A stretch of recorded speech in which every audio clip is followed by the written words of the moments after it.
Seigneur, je veux te rendre grâce pour ta fidélité.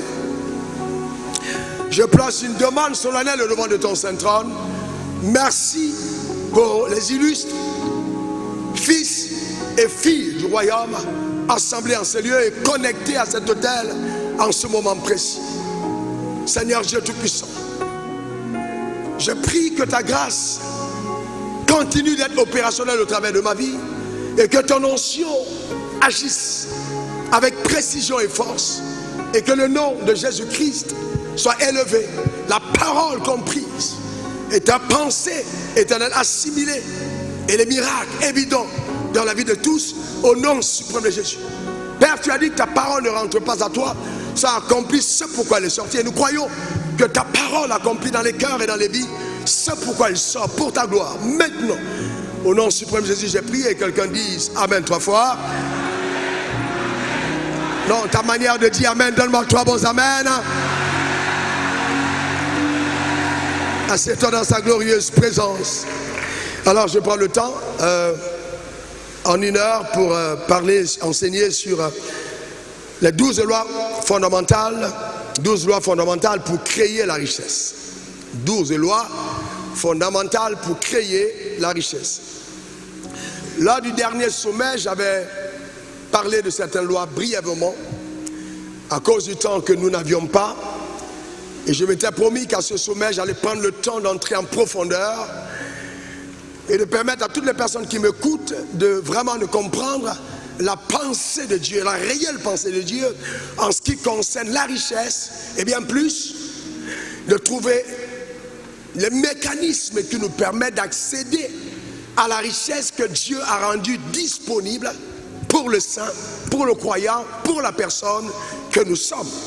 Alors dans Matthieu 6 verset 33 à 34 il est écrit: cherchez premièrement le royaume et la justice de Dieu et toutes ces choses vous seront données par-dessus tout. Quand on parle de toutes ces choses, vous lisez précédemment les versets plus haut, ici la parole parle de ce que nous allons manger, de quoi on va être vêtu, des maisons, des voitures, bref, tout ce dont nous aurons besoin pour un vécu épanoui. Lors de l'introduction de ce sommet, j'ai dit que la richesse a été créée pour nous afin de nous servir et que nous puissions être épanouis et que dans cet épanouissement, nous servons au dessein de Dieu dans la société. En fait, l'homme n'a pas été créé pour la richesse, mais la richesse a été créée pour l'homme. Dans l'ordre établi, la richesse doit être à ton service. Mais la Bible dit: cherchez premièrement le royaume et la justice de Dieu. Et toutes ces choses vous seront données par-dessus tout. Ça veut dire qu'au-delà de tous les efforts que tu fourniras, il y a des choses qui entreront dans ta vie parce que le ciel a décidé de te les donner. Parce que ça fait partie de ton héritage. Ça fait partie du package que Dieu a préconçu. Et il y a ton nom dessus qui t'appartient depuis l'éternité et dont tu dois avoir accès dans le temps. Et c'est pourquoi je t'interdis de quitter la terre sans avoir vécu la plénitude de ses promesses au nom suprême de Jésus. Ta manière de dire Amen m'embête. Pendant que je fais ce décret, je suis en train d'annuler ce qu'a dit les sorciers ou ce que les hôtels de famille ont dit, en disant que tu n'auras pas accès, que tu vas mourir pauvre, que tu vas bâtir des maisons que tu ne vas pas habiter. Je suis en train de réduire au silence ces voix d'hôtel. Je parle sur ta vie prophétiquement, en disant ça arrivera. Et je vais te montrer comment est-ce que ça va arriver. Dans tous les cas, cherchez premièrement le royaume et sa justice, la Bible dit. Et il dit: ne vous inquiétez pas du lendemain. Ne vous inquiétez donc pas du lendemain. Car le lendemain aura soin de lui-même. À chaque jour suffit sa peine. Il n'a pas dit qu'à chaque jour tu seras dans la peine. Mais à chaque jour suffit sa peine. Le jour sera en peine pour donner à ta vie d'être ce que le Dieu veut qu'elle soit. Donc c'est-à-dire qu'avant que le lendemain ne se lève, il y a des entités spirituelles qui vont travailler pour s'assurer que tout ce dont tu as besoin demain dimanche soit en ta possession. Parce que tu as mis en application certaines lois fondamentales que je te ferai découvrir en toute simplicité. Vous savez, je ne parle pas, comme je l'ai dit tantôt, d'une connaissance livresque. Je parle d'une expérience vécue avec Dieu. De par l'appel. J'ai eu 8 visitations, 8 de la part du Seigneur. Dans une de ces visitations, j'étais à l'aéroport d'Atlanta. Et pendant que j'étais assis, le vent a commencé à souffler. Et pendant que le vent soufflait, je me rendais compte que tout autour de moi, personne ne se rendait compte que le vent était en train de souffler. Et j'entends une voix qui me dit: prends un bic et une feuille, je veux te parler. Et donc rapidement, j'ai fouillé dans mon sac, j'ai pris une feuille en bic et j'ai commencé à noter. Et j'ai intitulé cette révélation le grand secret. Et dans cette révélation, Dieu me disait, je n'ai pas menti à vos pères. Ce que j'ai dit à vos pères, je vais l'accomplir. Je n'ai pas menti. Alors il m'a expliqué et montré tous les secrets qu'avaient les hommes qu'il a bénis depuis la dispensation de l'innocence jusqu'à la dispensation de la grâce. Tous sont passés à la même école.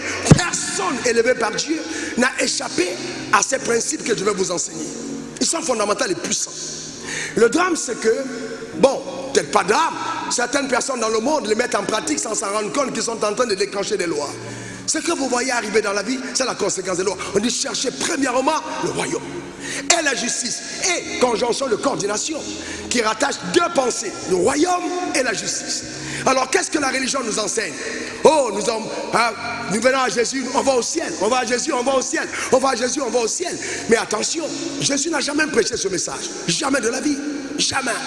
Il n'a jamais prêché ce message. Jamais.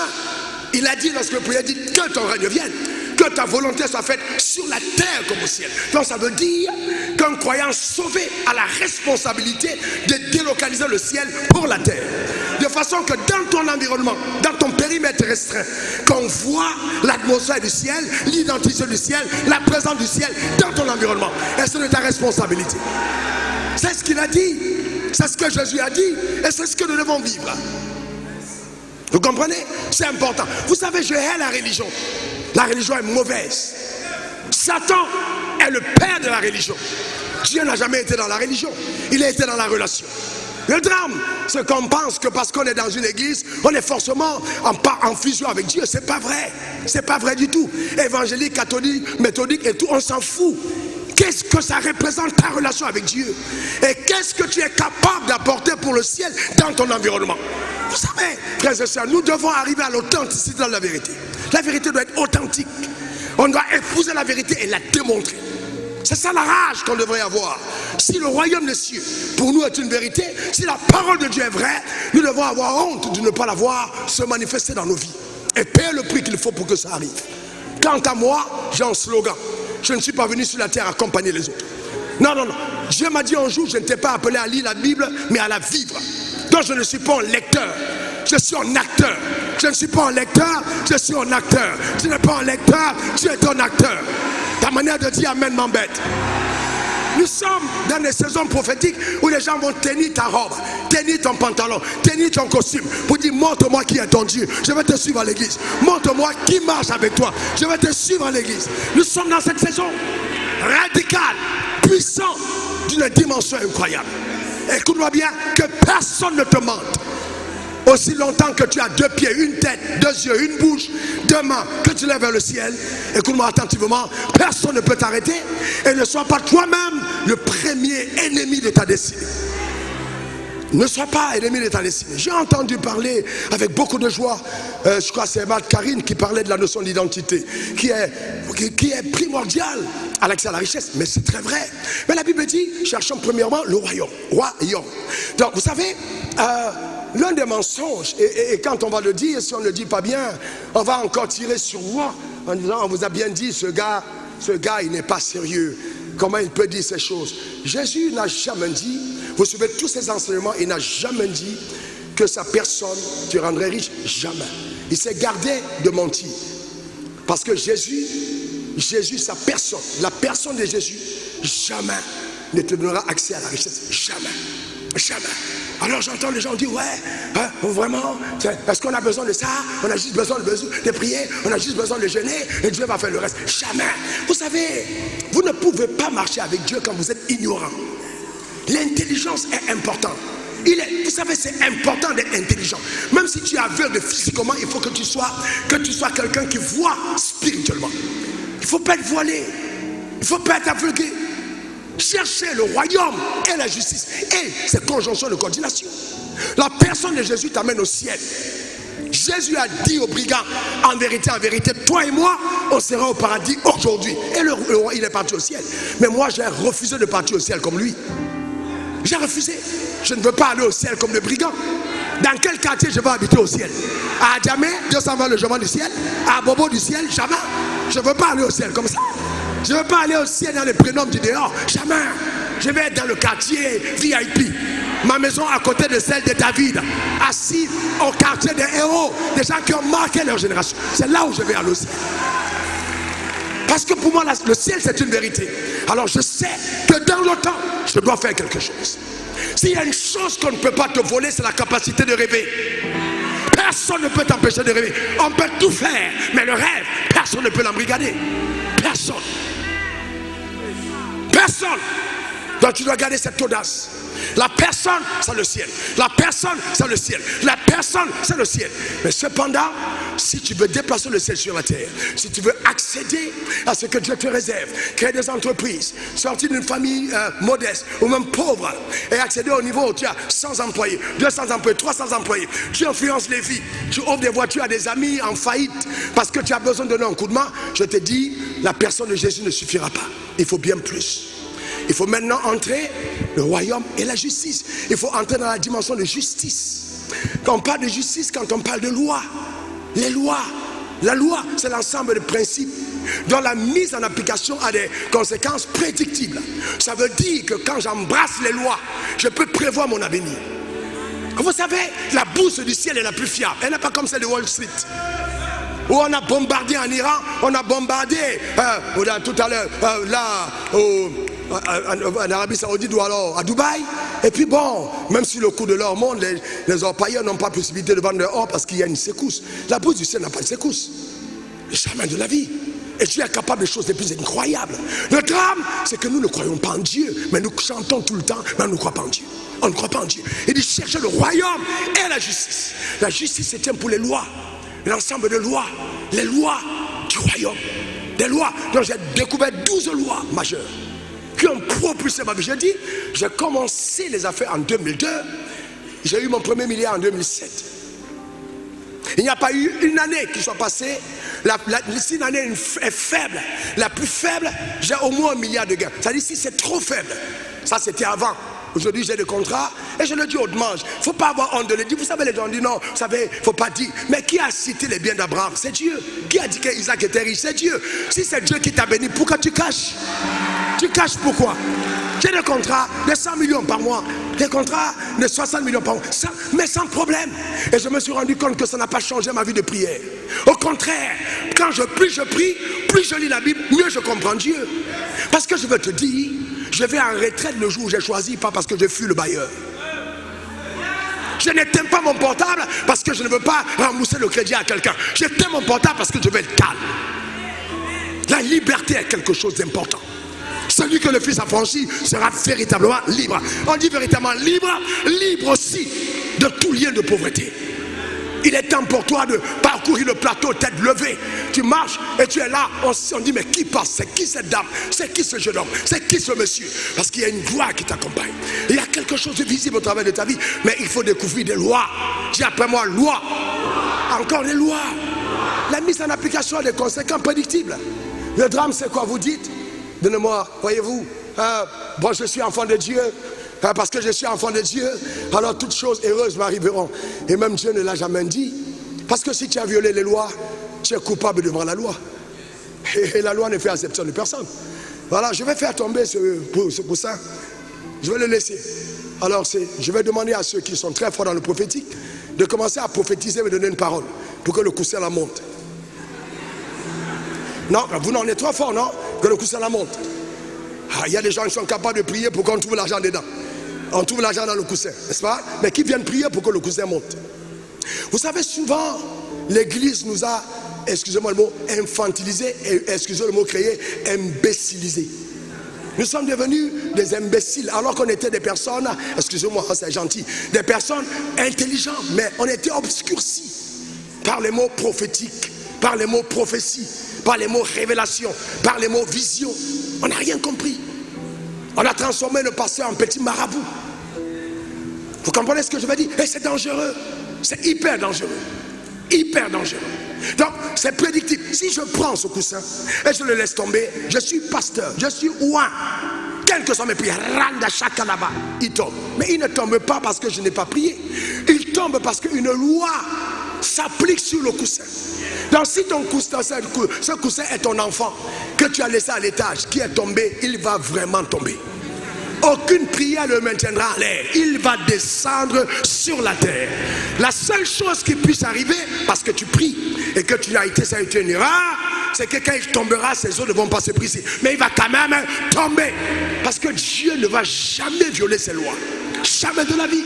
Elles sont puissantes.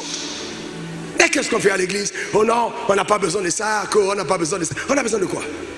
On n'a pas besoin de ça, on a besoin d'évangéliser, de gagner les âmes. On gagne les âmes, bien entendu, mais quand on les gagne, on en fait quoi? Jésus a dit, faites des disciples. On en fait quoi? On fait de nouveaux esclaves dans nos assemblées. Ils deviennent justement des hommes qui font atalakou des pasteurs. Qu'est-ce qu'ils deviennent dans la vie? Les porteurs de sacs de madame pasteur. Il y a bien plus que ça.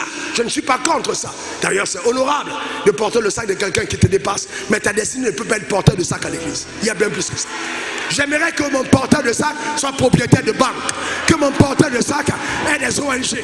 Que mon porteur de sac soit à la tête d'une industrie. Ça fait intéressant. Ça fait intéressant. Ça fait intéressant. Voyez-vous, sortons de cette mentalité de petitesse. On peut aller loin et on va aller loin. Que ce monde ne vous effraie pas.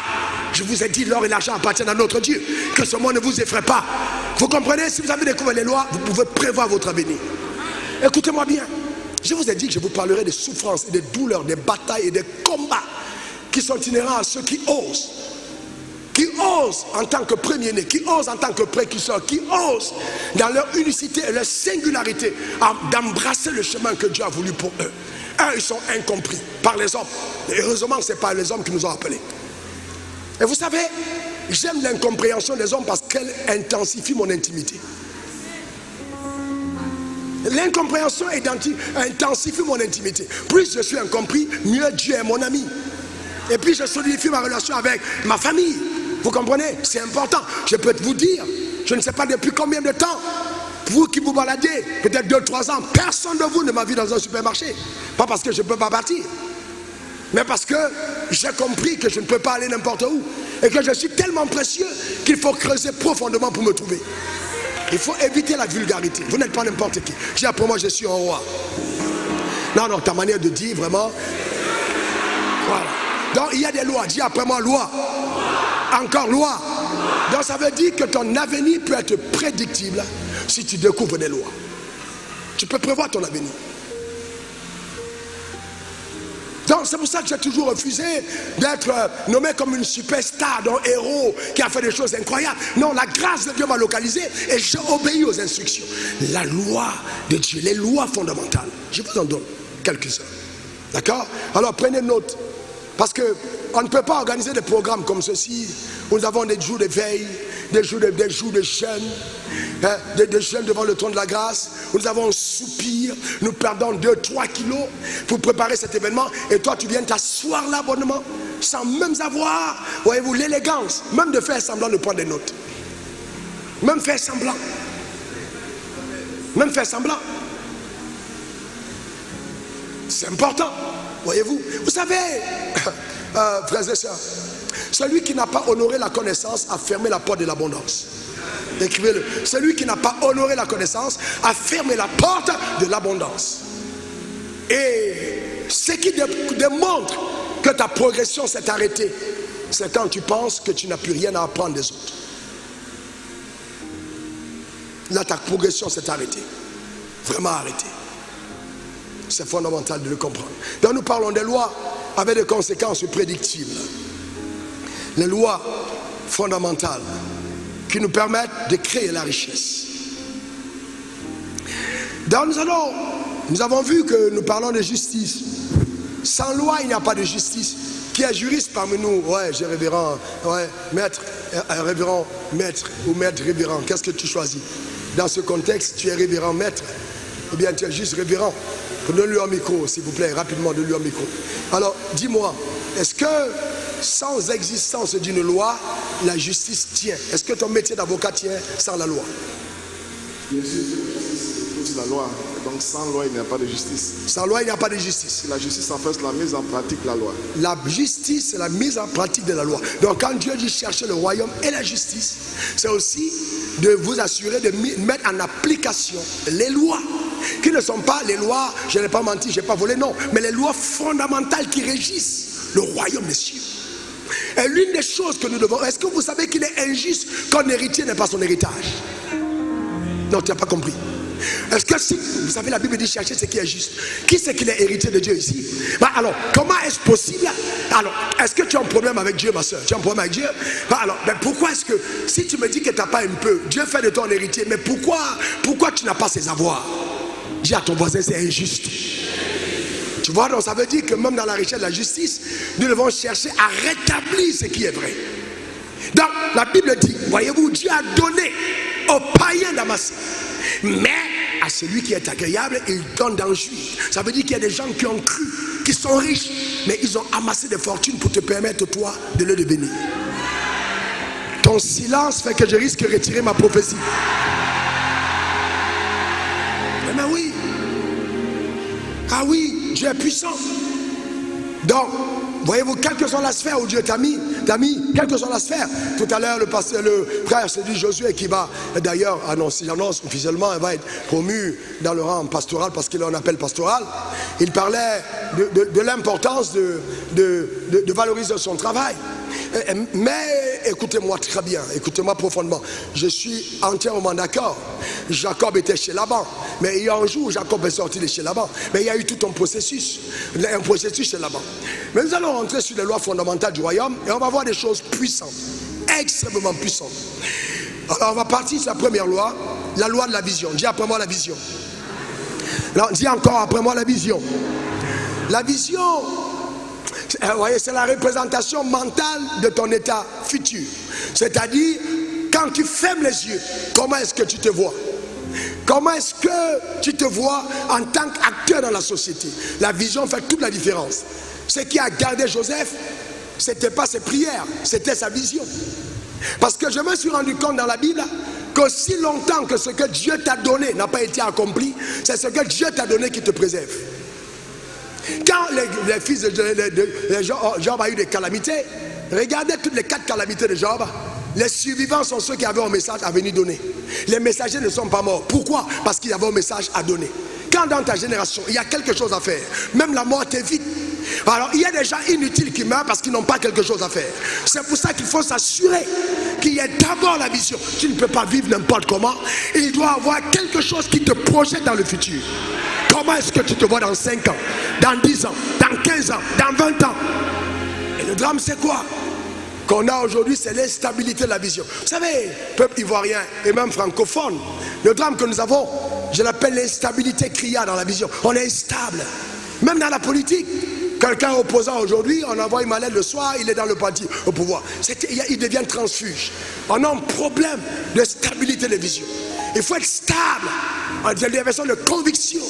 Stable dans la vision, dans ton âme. Stable parce que tu sais exactement ce que tu poursuis. C'est ça, c'est important. Qu'est-ce que je poursuis? Et cette vision doit être claire, précise, spécifique. Et j'ajoute, elle doit être née de Dieu. Elle doit être née de Dieu. Ce qui fait de toi un messager, un instrument, un enfant, un co-héritier avec Christ, c'est le fait que tu portes une vision qui ne vient pas de toi, mais qui vient de celui qui t'a créé. C'est l'humilité. C'est un mandat. C'est la raison d'exister. Cette raison devient les garde-fous de ta conduite. Les samedis soirs à Abidjan, vous baladez dans les endroits, vous pouvez vous savoir voir qui est un pasteur qui se sent appelé et qui n'est pas appelé, ou bien qui ne prend pas son appel au sérieux. Tu ne peux pas avoir une vision de construire les gens et tu es dans toutes les fêtes des samedis et dimanche tu viens me prêcher. Tu n'as rien à dire parce que tu ne crois pas à ton appel. Et il y a des restrictions qui se rattachent au mandat qui t'ont été assigné. La vision va créer une métamorphose dans ta conduite, dans ta manière d'être. C'est elle qui crée une impulsion disciplinaire de l'intérieur. Au-delà de tout ce que les gens peuvent dire, ton patron observe en disant mais ce gars est studieux, cette femme elle est correcte, elle rend son travail à temps, mais il ne se rend pas compte que la personne qu'elle est en train d'employer est la personne qui va la racheter demain. C'est ce que Dieu fait. C'est ce que Dieu fait. Parce qu'il y a des gens parmi vous, je vous parle là maintenant, vous allez racheter vos patrons. Non, tu n'as pas compris. Tu vas avaler les entreprises concurrentes. Ta manière de dire amen m'embête. Dieu t'amènera à cette dimension. Clairement. Donc, il faut garder ça. Ça s'appelle la vision. Une vision claire. Jésus l'a eu à 12 ans. Il dit, laissez-moi m'occuper des affaires de mon Père. Depuis que je prêche l'évangile sur ce sol, mon discours n'a jamais changé. Jamais. Prenez mes messages, ça n'a fait que se bonifier et s'amplifier parce que je reste dans mon couloir. Mes convictions sont fermes et inébranlables. Jamais vous allez me voir vaciller. Jamais. En aucun moment, je ne dirai à quelqu'un, tel hôtel a fait ci, à cause de l'hôtel, tu as été arrêté. Jamais. Parce que mes révélations m'interdisent de parler comme ça. Je suis stable. Ce que j'ai reçu de Dieu m'interdit de dire. Vous savez, il y a des choses qu'on dit quand on est à l'école primaire de la foi et quand on atteint l'université, on se rend compte que c'était le langage primaire. C'est un langage primaire. C'est pas que les personnes non. Non, il y a un langage primaire. Il y a des gens qui luttent pour être protégés. Il y a des gens qui dorment et ils sont gardés. C'est deux dimensions différentes. Jésus était dans la barque, il dormait. C'est pas qu'il ignorait les tempêtes, mais il savait qu'aussi longtemps qu'il est dans la barque, la tempête c'est qu'il est dans la barque. Donc ce n'est pas un problème, c'est lui le créateur, il est dans la barque. Pourquoi il va s'agiter? Nous construisons des rois, dit je suis un roi. Donc il faut premièrement une vision. Et je vais te dire que la présence de la vision en toi va créer, notez bien, l'attraction des opportunités. J'ai dit quoi? L'attraction des opportunités. Parce que bien des fois, les opportunités passent devant toi, mais tu ne les reconnais pas parce que tu n'as pas une vision pour les saisir. Tu n'as pas une vision. Il faut avoir une vision pour saisir. La première fois où j'entre dans les affaires, ben c'était étrange. Étrange. J'en ai des affaires parce qu'on est venu me proposer de prier pour vendre une entreprise qui ne marchait pas bien. Et quand j'ai baissé ma tête et que je voulais prier, le Seigneur me dit, j'ai envoyé l'opportunité. C'est pour que tu l'achètes. Dans ce sujet de prière est une opportunité. Mais si je n'avais pas le mindset préparé pour entrer dans les affaires, j'allais prier pour que Dieu trouve un preneur. Et j'ai dit donc à la famille, écoutez, je suis preneur. On dit, bon, comme c'est toi, on baisse le prix. Si tu veux prendre, on te donne à tel prix. Que le Seigneur t'accorde la faveur. Oh, ta manière de dire amen m'embête. Je vois une opportunité entrer chez toi et frapper à ta porte. Venir au-devant de toi par la grâce de Dieu. Amen. C'est pour ça que oui, je suis d'accord avec les 15 principes, les 7 principes, les 3 principes. Mais je vais vous dire, dans mon cas, si vous me demandez, ce n'est pas Harvard, ce n'est pas la Sorbonne. J'ai vu Dieu envoyer des affaires chez moi dans lesquelles je n'avais pas de connaissance. Mais les affaires ont frappé à ma porte. Et pendant qu'on me présentait l'affaire, dans l'intelligence, j'ai posé des questions pour m'instruire dans le domaine. Et je suis devenu maître de ce domaine. Les opportunités viendront à toi. Je ne crois pas qu'il faille absolument commencer à être un chercheur d'opportunités dans la ville d'Abidjan. Si véritablement ton cœur est attaché à Dieu, les opportunités frapperont à ta porte. Elles vont frapper à ta porte. Parce qu'il y a une vision. Donc la vision est fondamentale. Voyez-vous? Et la vision donc, elle aussi doit être caractérisée par la motivation. Derrière ma vision, qu'est-ce qui me motive? Qu'est-ce que je recherche? Qu'est-ce que je veux? Pourquoi est-ce que je veux gagner? Quelle est ma raison? Quel est le battement de mon cœur? Marc Karine, je réponds à ta question. Je défendais dans le programme de cet excellent homme de regretter mémoire et vraiment honorable ensuite, Kakou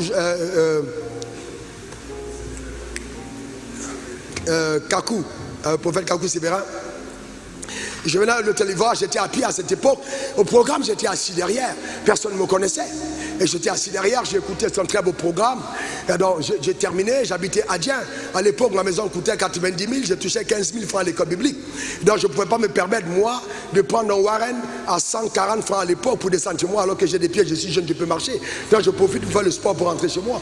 L'un des problèmes que certains d'entre vous avaient, c'est une crise de saison.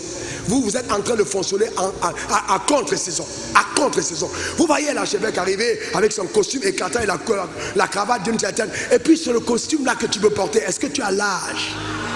Est-ce que tu sais qu'il y a des costumes que tu mets sur toi, ça peut te créer des problèmes cardiaques? Parce que même le tissu ne reconnaît pas ton corps comme étant un corps capable de le mettre. Et vous savez, c'est incroyable. Et je vais donner un conseil à une femme. Ne porte pas la friperie, ne porte pas l'imitation si tu n'as pas encore l'âge.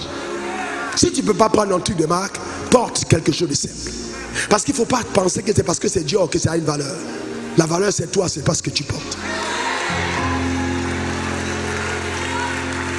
je suis arrivé au carrefour, je n'ai jamais oublié cette image. Un panneau bleu ciel, une piscine, une jeune fille pratiquement dénudée, une belle femme, le corps dehors. Et je regarde le panneau qui me frappe. J'ai dit, Seigneur, mais comment est-ce qu'on peut faire ça? D'abord à une fille, ensuite, mais comment les gens peuvent prendre l'argent de Dieu et faire des choses, l'argent et faire des choses pareilles? J'ai dit, Dieu, au carrefour de la vie, si tu me donnes l'argent, je vais faire des panneaux comme ça pour toi. J'ai commencé à faire des vœux. Et les gens me prenaient pour un fou, mais je parlais seul au bord de la route. Les gens pouvaient passer pour dire, mais ce gars, la galère, est en train de tuer les gens à Abidjan. Mais moi, je savais que quelque chose était en train de naître. Et je suis rentré chez moi. C'est après ça que j'ai été visité. Et ça a commencé petitement. Dans la motivation, pourquoi est-ce que tu gagnes? J'ai vu des gens gagner. Et c'est triste de vous le dire, que le monde francophone, beaucoup ne sont pas prêts à avoir l'argent. Beaucoup. J'ai vu des gens, ouais, tout peu que tu donnes 5 millions d'offrandes, ou même 25 millions d'offrandes à l'église, tu vas demander au pasteur le message qu'il va prêcher dimanche. C'est toi qui vas lui dire, je viens avec mes amis, prêche-nous un message sur la miséricorde. Moi-même, Raoufou. Moi-même. Vous savez, non, c'est pas possible. Et vous savez, et c'est dramatique. C'est pour ça qu'il faut souhaiter que les gens qui vous dirigent soient stables et forts. Il faut souhaiter ça. Parce que quelqu'un qui n'est pas fort mentalement, il n'a pas besoin d'être multiriche, mais il doit avoir une stabilité mentale. Il doit avoir une vision de construction vraie et ancrée sur la parole. Cette personne qui vous conduit vous amène en sécurité. La motivation. Pourquoi tu veux gagner? La motivation. Je veux gagner, pourquoi? Quel est le bâtiment de mon cœur? C'est vrai que si je dis, je mets le micro, je dis pourquoi tu veux gagner? Pour le Seigneur. Pourquoi tu veux gagner? Pour le Seigneur. Pourquoi tu veux gagner? Pour le Seigneur. Mais c'est quand l'argent vient, ta première réaction révèle si c'était ça le but. Combien de personnes ont des problèmes avec l'argent? J'entends, vous savez, oh non, soyez sanctifiés, la sanctification. Frères et sœurs, est-ce que vous savez qu'il n'y a pas un domaine où Dieu est aussi sévère que le domaine de l'argent? Il a laissé vivre les adultères, les menteurs, les voleurs. Il a laissé vivre les orgueilleux, mais il a tué les voleurs. Ananias et Saphira sont morts d'une mauvaise gestion d'argent. Frappés par Dieu, tombés sur le coup. Mais le religieux va te dire, non, bon, ce n'est que l'argent. Non, frères et sœurs, vous ne connaissez un homme que dans sa manière d'être en relation avec l'argent. Je vous dis la vérité. Vous ne savez pas qui est une personne tant que l'argent n'est pas entre ses mains. Dans la motivation est importante. Elle va révéler qui tu es. Elle va révéler qui tu es. Moi, je ne peux pas courir le monde par la grâce de Dieu pour prêcher l'évangile, je continue de le faire. J'ai vu des gens, c'est pitoyable. La pauvreté est terrible. Elle est terrible. Elle est terrible. J'ai vu les gens instrumentaliser des slogans juste pour paraître correct. Mais ce n'est pas vrai. Il faut que ton cœur soit si concis sur l'argent. Pourquoi est-ce que tu gagnes? Pourquoi tu veux l'argent?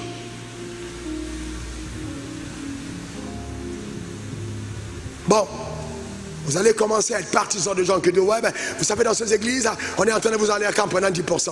Frères et sœurs, heureusement que la fin de Jeffrey est arrivée cette saison, j'ai béni Dieu pour ça. Les gars mangent la chair humaine. Il y a un homme qui raconte, dont on raconte l'histoire, qui a couché avec sa mère. C'était l'obligation. Un autre a violé sa soeur. C'était l'obligation. De nuit, tu as dans sa jambe par intrusion, tu la violes. Vous savez, parce qu'ils veulent avoir l'argent. Mais s'ils avaient été enseignés, si on leur avait dit que nous portons cette grâce, vous n'avez pas besoin de ça. Venez simplement, Dieu a ça à disposition pour vous. Découvrez sa loi, servez-le. Qu'est-ce que c'est 10%? Qu'est-ce que c'est 10%? Par rapport à ce que Dieu mettait entre ta main. 10% de 1 milliard, c'est 100 millions. Qu'est-ce que c'est? Une dame un jour a eu des marchés importants. A dit mettez 150 millions, non 15 millions. Je crois que c'est 15 millions, mes souvenirs sont exacts. Elle m'a dit non pasteur, je ne peux pas donner 15 millions. Elle vient dans mon bureau, elle me dit c'est trop, je ne peux pas donner 15 millions. J'ai dit ok, il n'y a pas de souci. Elle me dit vraiment je donne d'abord ça. Et moi j'ai regardé la dame, j'ai commencé à rire. Je lui ai dit ok, attends dimanche, tu viens devant l'hôtel et tu traites avec Dieu parce que tu n'as pas besoin de venir devant moi pour dire je suis en train de voler Dieu. Va devant Dieu. Le faire.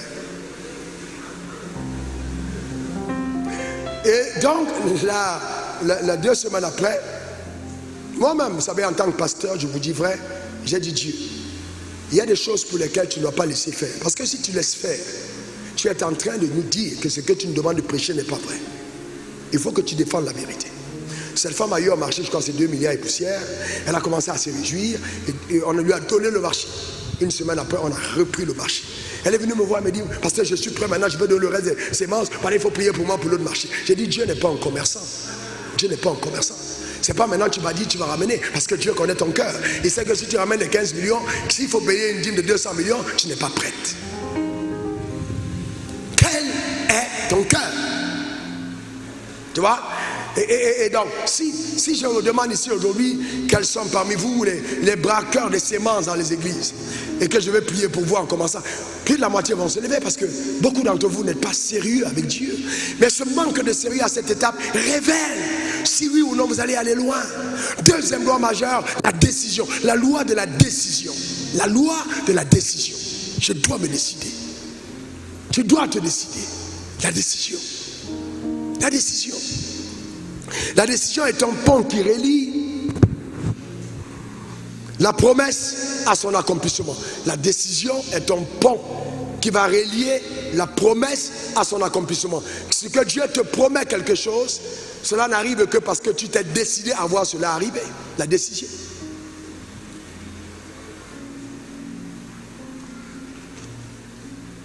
La décision. C'est un pont entre la vision et sa matérialisation. Pour que ma vision se matérialise, je dois me décider.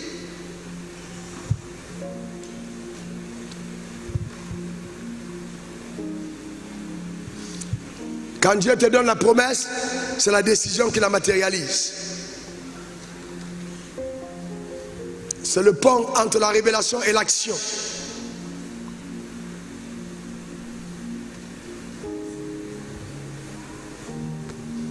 C'est le pont entre la foi et sa manifestation. Le pont entre la foi et sa manifestation. Abraham a obéi et il est parti. Il a obéi, il est parti. Noé a obéi et il a bâti. Là, donc il y a cet pont. Voyez-vous la décision. Il faut te décider. C'est le pont entre l'ancienne saison et la nouvelle. Si je vais quitter une ancienne saison pour une nouvelle saison, je dois me décider. C'est à toi de te décider. La décision, c'est le pont entre la captivité et la liberté.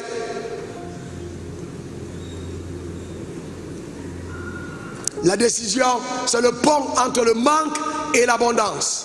Donc si je vais quitter le manque pour l'abondance, je dois emprunter le pont, pas celui de Fouébani, le pont appelé décision. C'est lui qui te fait quitter du manque vers l'abondance. Donc ce n'est jamais accidentel.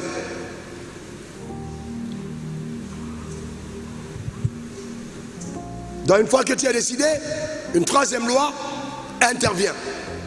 Donc premièrement là, on a dit la vision, deux la décision. Parce que toute vision doit être suivie d'une décision. Je me décide. Je me décide. Et la décision va être éprouvée. Je me décide. Voyez-vous, une intégrité de cœur. Je me décide. Je suis décidé. La troisième loi, c'est la loi du travail. Ou la loi de l'action. Si je ne travaille pas, si je ne fais pas quelque chose, après ma décision, je ne me suis pas décidé, j'ai été émotivement conduit. Ce n'est pas une décision. La décision transcende les émotions. Elle va plus loin que ça. En fait, elle est souvent tellement éprouvée qu'elle change de forme, elle devient une détermination. Parce que la décision va fixer le but, Fabrice, mais c'est la détermination qui l'atteint. La détermination atteindra le but fixé. Donc c'est ma détermination qui m'amène au but. Parce que les choses ne vont pas être faciles. Un jour, un gros monsieur est venu à mon bureau. Il commence à me raconter qu'il était un orphelin. Je vois, il est tout balèze, il est orphelin, plus baraqué que moi. Et il commence à vouloir me faire pitié.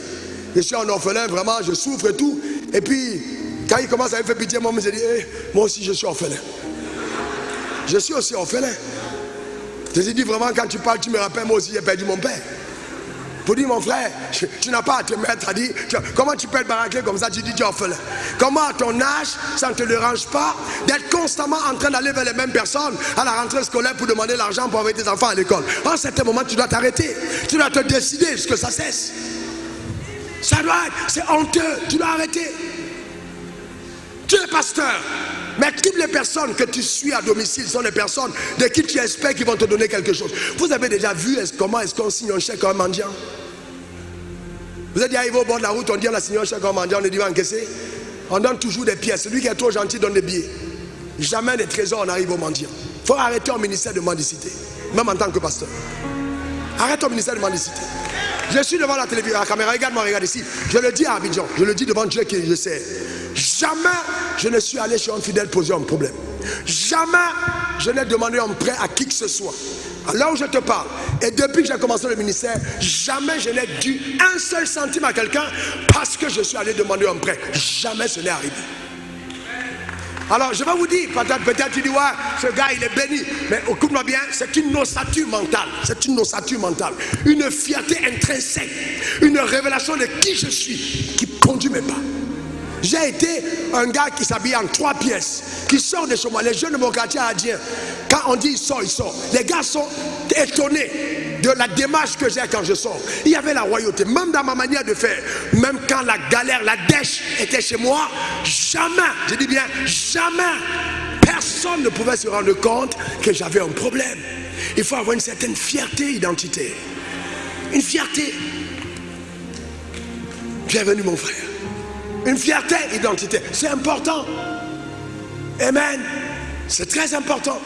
Donc il faut travailler, il faut faire quelque chose. Si je veux voir ce que je n'ai jamais vu, je dois apprendre à faire ce que je n'ai jamais fait. C'est important, il faut travailler. Il faut travailler. Il faut travailler. Il faut travailler. La première bénédiction. Quand Dieu met l'homme dans le jardin, Genèse 12, verset 14 à 15, je te mets dans le jardin afin que tu cultives et que tu gardes. La première chose qu'il dit, cultive et garde, cultive et garde. Mais c'est quelle génération de personnes? Nous sommes toujours en train de rechercher la récompense sans avoir accompli le travail. C'est quoi ça? C'est pas possible. On dit c'est férié. Toi tu es chômeur, tu as férié? C'est incroyable. Et toi aussi tu prends férié. Tous les jours pour toi. Ah, mais, attends, c'est incroyable. C'est juste incroyable.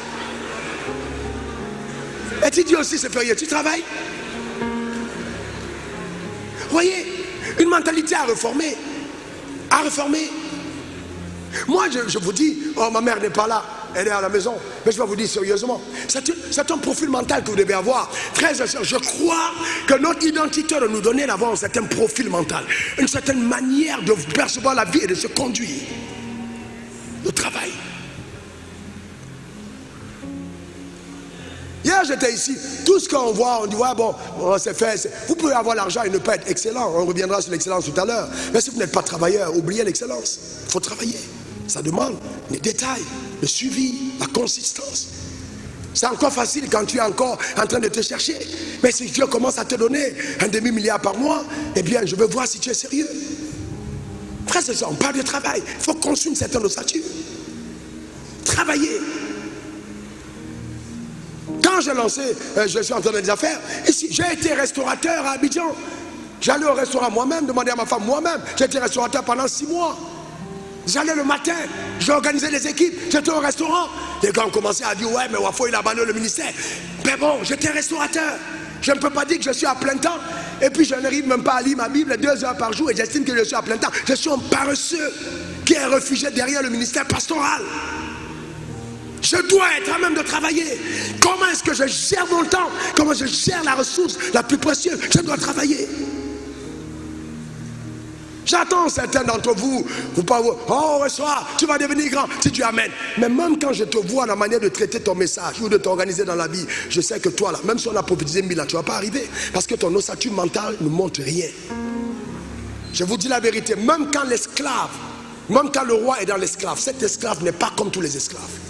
Sinon la femme de Potiphar ne serait jamais tombée amoureuse de Joseph. Il y avait quelque chose en Joseph qui faisait qu'il était particulier. Même dans la maison, il y avait cette royauté dans la manière, même le déplacement, même les dégagements, même la posture, même la gentillesse, même la manière de faire. Tu sens que cette personne est amenée à aller loin. Il y a des femmes, tu les vois belles, mais quand tu les approches, tu sens qu'elles n'ont pas d'avenir. Tellement elles sont insolentes. Voyez-vous, impolies. Tellement prétentieuses que tu sais très bien que ton propre frère ne prendra jamais une telle femme pour femme. Le tout n'est pas d'être doué. Il faut encore avoir du travail. Et ce travail s'impose même sur toi-même. Le travail. Travailler. C'est important. Passer à l'action. Quand on lit la Bible, Abraham, obéi est parti. 75 ans d'âge. Comment est-ce que Dieu peut déplacer un homme de 75 ans d'âge? Et il lui dit, va dans notre pays, 75 ans, mais le diantre, il aurait pu prendre un jeune homme de 18 ans pour lui faire la course. Pour moi, vas-y, mais il prend un homme de 75 ans, à 75 ans. Comment tu déplaces un homme de 75 ans qui est obligé de partir avec son neveu et certains membres de sa famille et avec des serviteurs, 75 ans d'âge? Comment ça, après plus de 80 ans, que tu vas vouloir circoncire un homme dont on n'est même plus sûr que le zizi se lève encore? Mais c'est là où tu demandes la circoncision. Est-ce que vous imaginez, Dieu n'est pas dans les émotions, Dieu est dans les principes. Dieu est dans les principes. Dieu est dans les principes. Et c'est pour ça qu'il nous appelle le sel. Parce que le sel, il n'y a pas d'âge. Tu es assis, tu dis oh. Si le diable te dit oh, si tu avais écouté ses enseignements plus jeunes, tu serais loin. Mais Dieu savait que c'est maintenant que tu vas écouter. Et qu'il n'est pas tard. Il y a des gens qui ont commencé les affaires à 65 ans et qui sont devenus milliardaires à 70 ans. Il n'est pas tard. L'essentiel, c'est de prendre une décision et de travailler maintenant. Le sel est l'un des rares, sinon l'unique condiment. Si la femme a raté de le mettre au début, même à table, on peut prendre le sel, on l'ajoute dans la sauce et la sauce devient salée. Et donc si tu as le sel, il n'est pas tard. Si ta sauce n'a pas de goût, c'est le moment de mettre du sel. Si ta vie n'a pas de sens, c'est le moment de secouer le sel et de donner une saveur. Une saveur. Amen. Un homme pauvre est comme une sauce sans sel. Je reprends. Un homme pauvre, ça devient une sauce sans sel. Et souvent même c'est une sauce pimentée.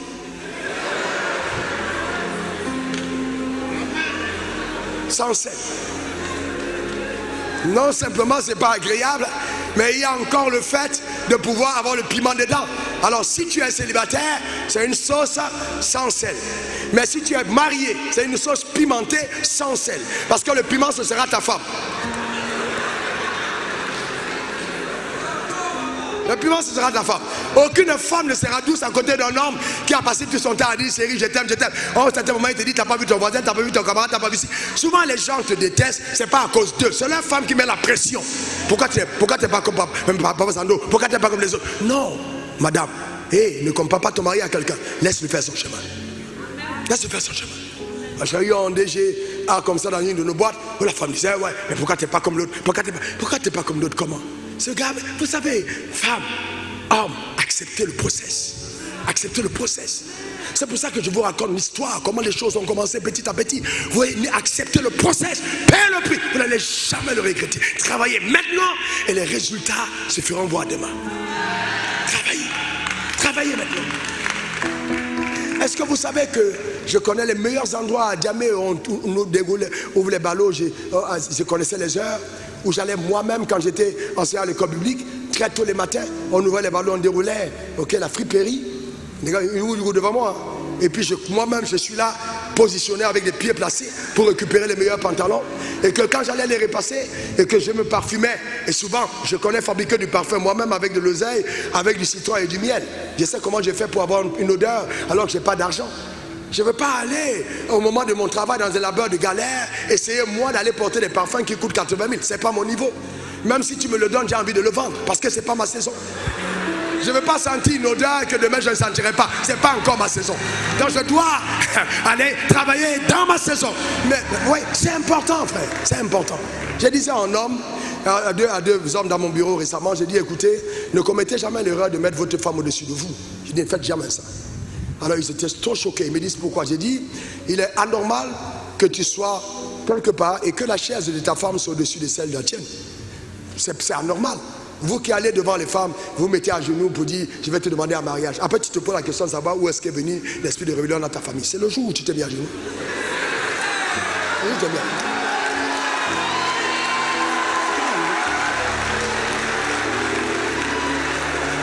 Vous savez, Vous savez, quand vous allez vous rendre compte que les gens qui gagnent l'argent ont notre mental, ils ont notre mental. N'essayez jamais de vous laisser conduire aux émotions. Votre femme, écoutez-la souvent, jamais tout le temps. Jamais.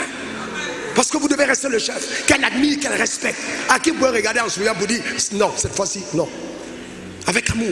Et qu'elle comprenne que l'amour du chef a décidé que c'est non. Bon, la Constitution a dit qu'il n'y a pas de chef. Mais nous ici, on n'est pas dans la Constitution. On est dans la Constitution de la Bible. Chez nous, il y a un chef. Est-ce que quelqu'un comprend ça? C'est important. J'ai dit, ne faites pas cette erreur.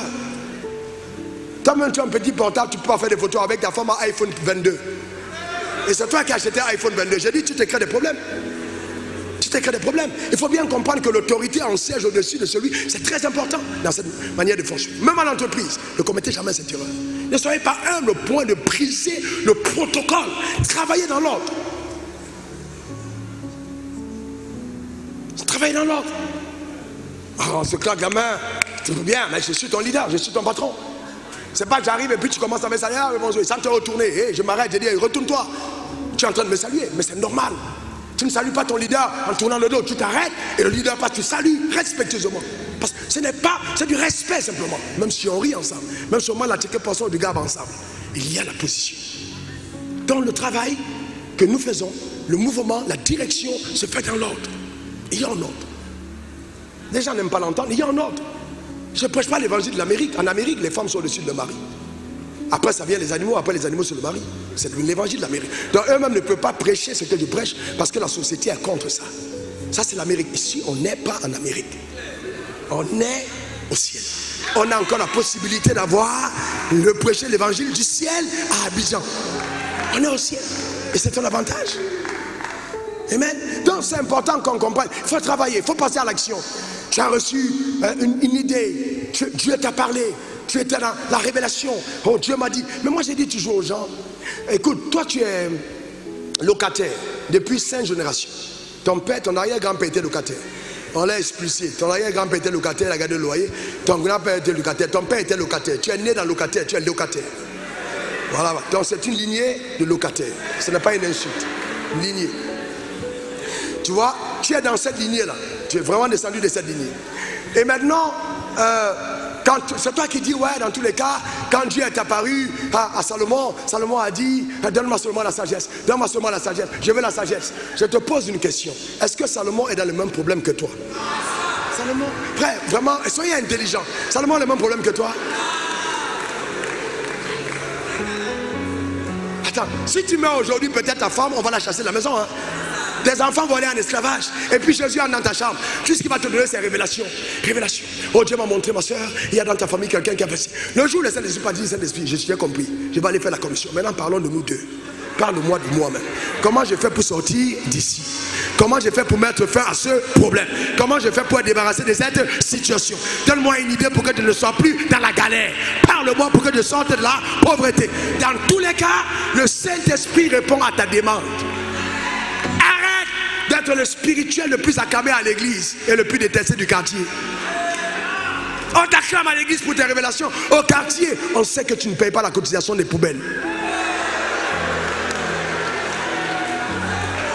Tu ne payes pas. Tu ne payes pas. Donc, il faut être conséquent. Vous savez, il faut être conséquent. Et ceux qui savent, je prophétise beaucoup. Alors, vraiment beaucoup. Beaucoup. Mais attention, nous devons avoir l'équilibre. Il faut avoir l'équilibre.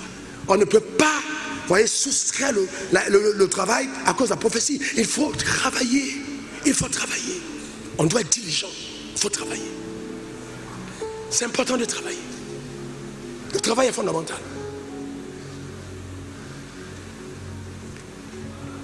Ton rêve, c'est d'épouser une femme qui a beaucoup d'argent. Et elle-même t'a dit, dans tous les cas, tu sais, on va se marier. J'ai vu, on était en train de voler comme des moineaux. Et puis tu t'es posé, je me suis posé à côté. Le Seigneur m'a révélé, si c'est elle qui te dit ça, elle est en chaleur.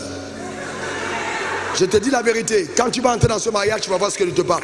Aucune femme ne donne son argent à l'homme longtemps et puis elle est contente. Parce que ce n'est pas sa responsabilité. À un certain moment, elle va s'énerver. Elle ne va pas te respecter. Donc il faut que tu comprennes que tu n'es pas un gigolo.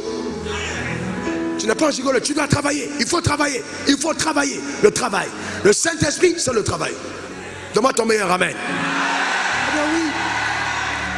C'est quoi cette génération? Oh oui, je vois Dieu m'a montré. Tu vas épouser un homme extrêmement riche. Amen. Mais tu penses qu'un homme riche épouse une femme pauvre? Un homme riche est intelligent. Et il sait que s'il épouse une mangivore, sa richesse va être dévorée. Les hommes riches réfléchissent. Avant d'épouser une femme, il dit qui est sa mère, qui est son oncle, qui est sa tante, qui sont ses frères. Au-delà de la femme, quel est le périmètre, quel est l'environnement, combien cette famille peut vous coûter par mois, quelles sont les précautions, est-ce que je peux marcher dans cette famille? C'est important de poser de bonnes questions.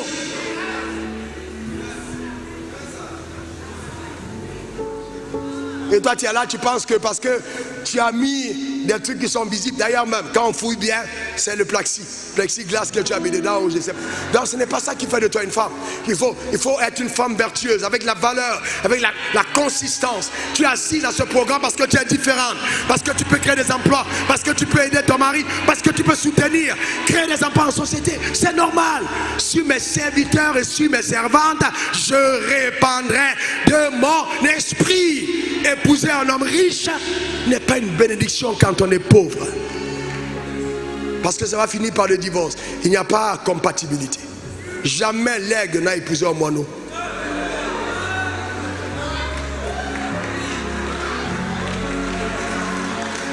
Il faut avoir quelque chose à apporter. Il faut avoir quelque chose à donner. Les relations les plus stables et les plus durables sont celles qui sont complémentaires. Les amitiés, vous voyez, quelqu'un tu appelles, ne décroche pas, c'est parce que tu es toujours en train de demander l'argent. Quelqu'un qui apporte une solution décroche toujours quand il appelle. Beaucoup, vous avez mis en mode discret parce que vous fuyez les gens qui vous demandent l'argent. Vous êtes en mode discret. Quand on envoie des messages, tu es en discret. Tu es en discret. Tu lis, c'est comme si tu n'as pas lu. Tu sais que on est en train de t'harceler. Je sais qu'on t'harcèle. Je sais. Tu vois, non? Donc, tu vois, dis à ton voisin, le travail est important. Encore, le travail est important. C'est très important. C'est très très important. Parce que le contraire du travail, c'est la paresse. La paresse, j'aurais pas le temps de parler. Mais non, il faut que je touche ça. Vous savez que la paresse est un ennemi redoutable de la richesse. Une personne paresseuse ne va jamais devenir riche. Jamais. Et la personne qui combattra la personne paresseuse s'appelle Dieu. Dieu a établi des normes selon lesquelles le paresseux n'a pas droit à la richesse. J'ai dit quoi? Dieu a établi des normes selon lesquelles paresseux n'a pas droit à la richesse. Impossible. Proverbe 10, verset 4. Celui qui agit d'une main lâche s'appauvrit. Mais la main des diligents enrichit. Donc, si ta main est lâche, la main lâche, c'est une main qui ne travaille pas. Proverbe 6, verset 10 à 11. La paresse est un braqueur des richesses. Il faut nommer ça. Notez, la paresse est un braqueur des richesses.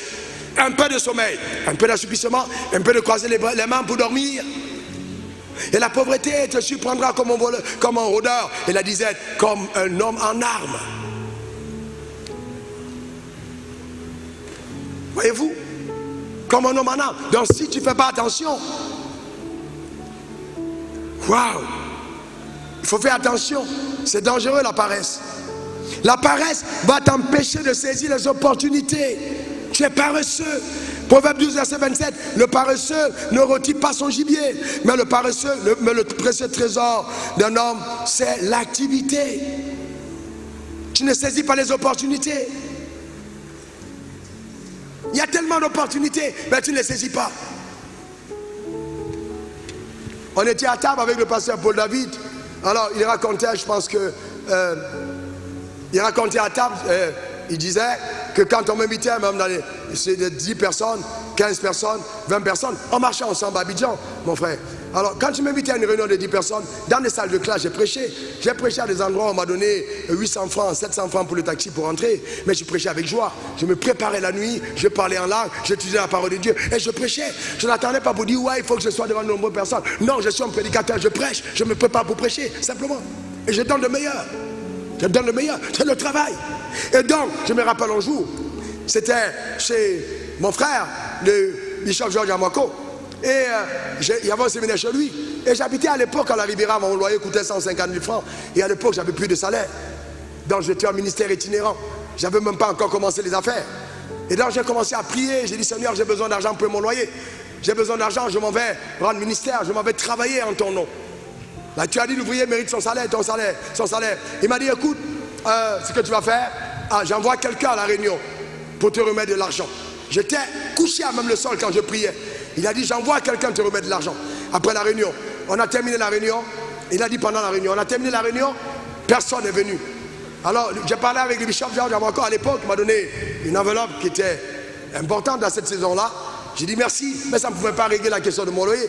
Et j'étais là, dans la cour, il m'a dit tu pars pas, j'ai dit non, j'attends quelqu'un. Il dit comment ça? J'ai dit j'attends quelqu'un. Il dit ok, je suis pressé, quand tu vas partir, demande au gardien de fermer. Et le gars qui m'accompagnait, on était dans la cour, j'attendais. Tout le monde est parti, il n'y avait plus personne dans l'église. Mais j'avais entendu Dieu dire j'envoie quelqu'un. Et j'attendais la personne. Après j'entends au portail, on ouvre le portail. Après la voiture gare, une dame descend, paniquée. J'ai dit c'est toi la personne que Dieu a envoyée vers moi? Elle dit oui. Elle dit oui. Elle dit oui. Elle dit mon cœur battait, j'avais peur de ne pas te trouver parce que j'étais au programme, mais je luttais avec ça. Et Dieu m'a dit de venir te voir. Et ce jour-là, elle m'a remis 2 millions. Écoutez, c'est pas tout. Elle a dit, quels sont tes programmes que tu organises? J'ai dit, elle dit, le prochain programme, c'était 2,5 millions. J'ai dit, elle dit, je paye ce programme. Donc cette provision a fait 4,5 millions à l'instant. Mais vous savez quoi? Ce n'était pas le hasard. Si je n'avais pas pris le temps de la préparation, Dieu ne m'aurait pas récompensé. Donc comprenez bien, arrêtez de penser que non, le pasteur doit me payer. Non, travaillez pour Dieu et non pour les hommes. Travaillez. Faites-le avec un engagement, une diligence réelle. Passionné de ce que vous faites, jusqu'aux entrailles. De façon que si vous tombez, quand Dieu regarde autour de vous, il n'y a pas encore votre remplaçant, il dit relevez-le. J'ai encore besoin de lui. J'ai besoin de son input. J'ai besoin de son implication. Soyez passionné de ce que vous faites. Travaillez. Et après cette loi, travaillez avec un esprit d'excellence, la loi de l'excellence. Ne soyez pas paresseux, soyez excellents. Ne faites pas comme on a fait au village. On n'est plus au village. Ne soyez pas complexés par les films des Blancs et des Américains et des Occidentaux. Ne soyez pas complexés. Tu es dans ton bureau, on dit il y a 2 personnes qui attendent, on dit et l'autre c'est un blanc. Et puis on dit l'autre c'est un noir. Toi ton réflexe premier c'est de faire entrer le blanc. Tu es pauvre. Tu n'as rien compris. Je n'ai rien contre les blancs. Mais je vais te dire une chose. La préférence est d'abord identitaire. Tu ne peux pas avoir ton propre frère. Et puis on te dit, tu dis non je prends d'abord l'étranger. Qui est venu après l'autre? Quand vous allez prendre le pouvoir, quand tu prendras le pouvoir, quand tu vas diriger ce pays, il faut qu'à l'aéroport il y ait un rang spécial pour ceux qui ont le passeport ivoirien, qu'ils soient traités dignement quand ils arrivent à l'aéroport et que les blancs soient en rang pour venir prendre ce que nous avons parce que nous sommes riches. On a le pétrole, on a l'or, on a le cacao, on a le café, on a l'EVA, on a Raoul Wafo, on a son éminence, on a Bishop Maxando, on a tellement de choses en Côte d'Ivoire qu'on n'est pas pauvre. Oh, ta manière de dire amen m'embête. Donne-moi encore ton meilleur amen, dis amen. Quand vous allez vous rendre compte qu'un endroit va être en déclin, le prophétique s'arrête. Quand dans une nation, la foi prophétique diminue et que les hommes de Dieu sombrent, la nation est dans son déclin. Mais quand l'évangile monte et que les hommes de Dieu se lèvent, le pays va monter. L'un des signes que la Côte d'Ivoire va monter, regardez les hommes de Dieu. Mais si vous commencez à observer les déclins et qu'on commence à descendre, c'est que la Côte d'Ivoire va passer une heure très sombre. Vous devez comprendre. Donc n'ayez pas de complexe. Travaillez avec un esprit d'excellence. De l'excellence, ce n'est pas faire comme on a souvent fait. C'est faire comme ça doit se faire selon les normes, pas ipso, mais divines. Je dois faire les choses avec les normes de Dieu. L'excellence a de l'exigence. Le détail, c'est ce qui fait la différence. Souvent, je peux voir ta confusion mentale par ta manière de t'habiller. Tout est marron, mais quelque part, il y a du jaune et de l'orange et du vert, quelque part en bas. Il y a un problème, il y a une confusion mentale. L'harmonie avec laquelle tu apparais montre que quelque part, il y a une confusion.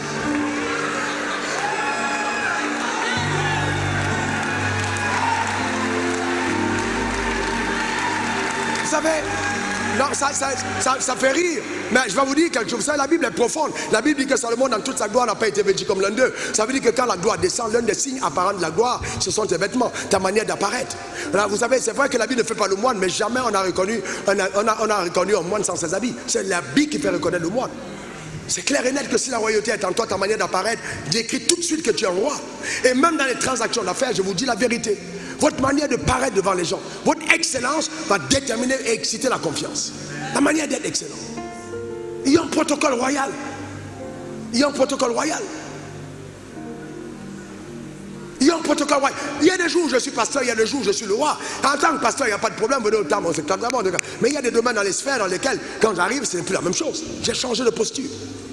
D'abord, devant moi, tu vois les personnes qui avancent. Les personnes qui sont derrière, tu sens que quelqu'un arrive. Donc, tout de suite, tu sais que la personne qui vient, mais c'est qui la personne? Tout de suite, il y a quelque chose qui se... Quand tu regardes, tu dis, mais c'est qui cet homme? Tu as envie de te rapprocher.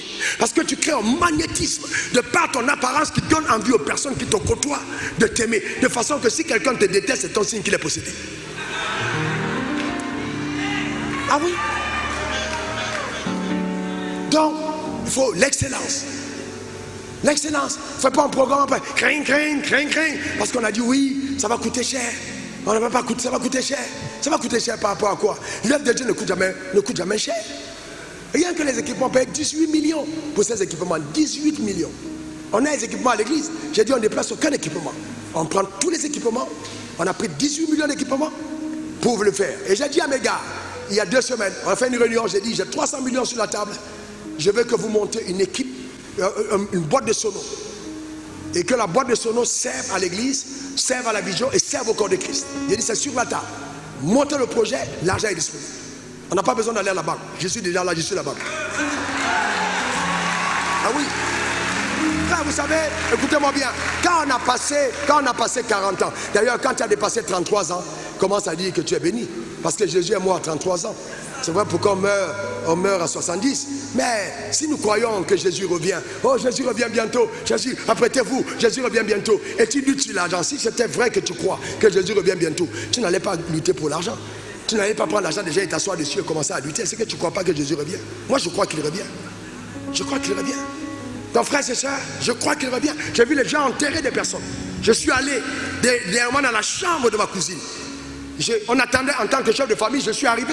J'ai dit bon, ouvrez la porte. On a ouvert la porte, on est entré avec ses frères. J'ai dit bon, on va voir, on va aller, prenez ce qu'il y a, les sommes liquides, parce que la famille était en train de se déchirer pour ça. On a trouvé 31 millions et poussière dans sa chambre. 31 millions de francs. Et donc, j'ai dit bon, on met ça sur scellé, on remet à telle personne. Et donc, toutes les dépenses qu'on va faire, vous brisez d'abord dedans, mais assurez-vous à contacter tous ses amis et toutes les associations pour voir si ça ne doit pas à quelqu'un. Voyez à toutes les banques. Et on m'a dit, il y a une banque, on a trouvé 41 millions. Bon, elle n'était pas pauvre non plus, mais elle vivait comme une pauvre. Elle vivait comme une pauvre. Vous savez, l'argent est ton instrument. L'argent est ton instrument. Comment tu peux te contenter de dire, je suis riche, je suis riche, je suis riche. Mais qu'est-ce que tu fais? Quelle est ta productivité? Quel est ton apport? Mais attends, dis-moi, tu participes à quoi avec ton argent? Ton argent, c'est à quoi?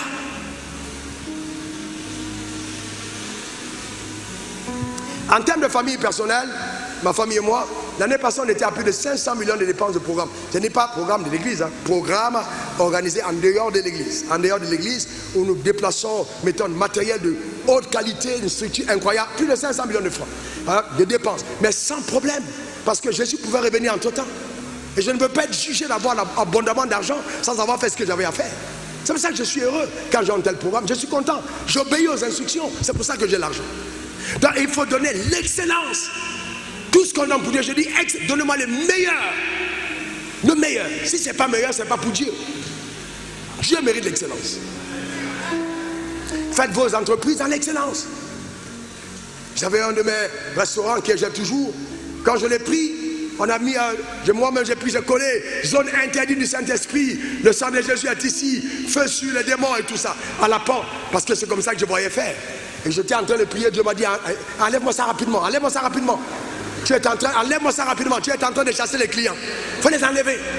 Il m'a posé la question, dis-moi, quels sont ceux qui mangent dans ton restaurant? Pourquoi tu veux chasser les gens qui ne sont pas chrétiens? Et si tu ne laisses ton restaurant que pour les chrétiens, qui va venir manger? Est-ce que tu connais tes frères? Ils vont venir demander les crédits, ils ne vont jamais payer. C'est vrai ou c'est faux? Combien de librairies à Abidjan me doivent l'argent de mes CD que j'ai déposés? Ils n'ont jamais payé. Jamais. C'est les librairies chrétiennes. Il faut être excellent dans sa conduite. Excellent. Et ça, je te dis, l'excellence commence par ta manière de te présenter et d'ordonner ce que tu fais. L'excellence. Il n'y a pas d'excellence sans anticipation. Tu dois anticiper ton travail. Tu dois anticiper la construction des finances. Tu dois anticiper l'organisation de ton développement. J'ai posé une question à un de mes fils qui est venu me voir. Il est venu me voir, il a dit, bon, j'apporte. C'était une sémence importante. Hein? Bon, relativement importante. Et il m'a dit, prie pour moi. C'était avec son épouse. Et je lui ai posé une seule question. Je lui ai dit, comment tu te vois dans 5 ans? Mais ma question a été importante. Comment tu te vois dans 5 ans? Il m'a dit, je vois telle dimension d'industrie et tout. Alors, quelque chose s'est passé à moi parce que j'ai dit, s'il perçoit ça, alors je peux prier pour lui. Je ne sais pas, ça m'a dit, non, bénis-moi seulement, bénis-moi. Là, je vais t'impacter. Mais qu'est-ce que tu veux? Où veux-tu aller? Qu'est-ce que tu poursuis? Comment est-ce que tu fais ce que tu fais? Quels sont tes rêves? Est-ce que même dans tes rêves, tu rêves excellent? Est-ce que ton rêve est dans l'excellence? Comment est-ce que tu te vois? Parce que j'ai dit, on peut tout te voler, mais sauf ta capacité d'oser penser grand. Oser penser grand. Personne ne peut te voler ça. Personne. L'excellence est la résultante de ton système de pensée.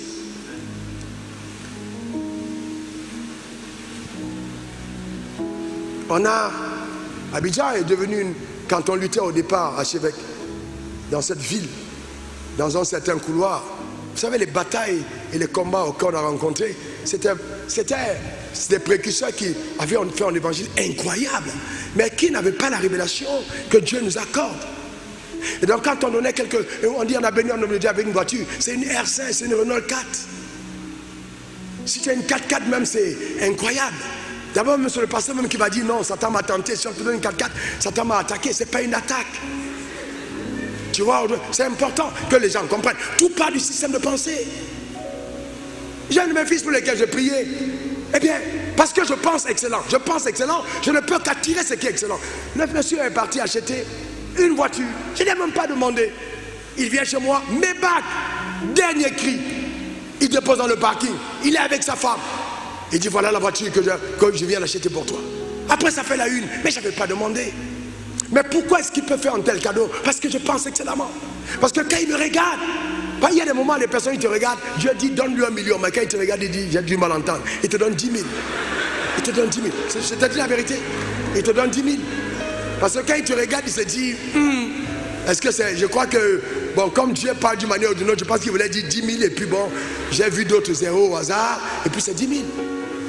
Donc il y a derrière l'excellence. Et c'est pas arrivé une personne, c'est pas arrivé 2 personnes.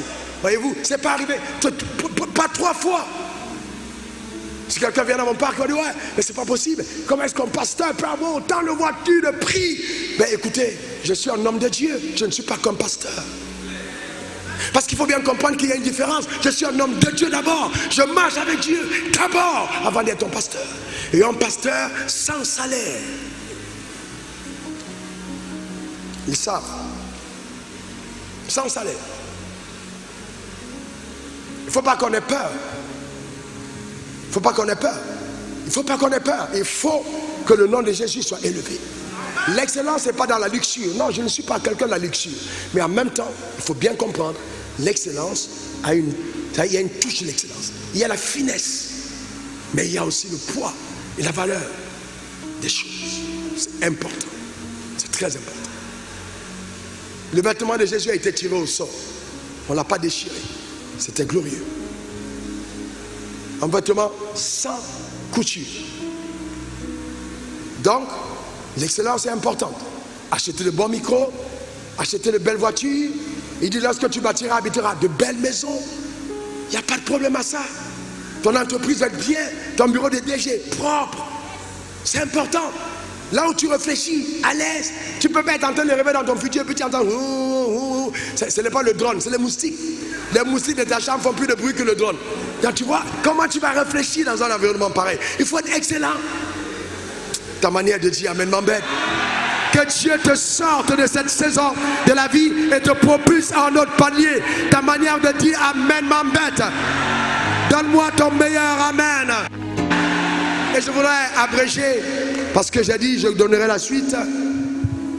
après, dans le mercredi, je vais sauter la loi de la discipline. Je vais sauter bien d'autres lois.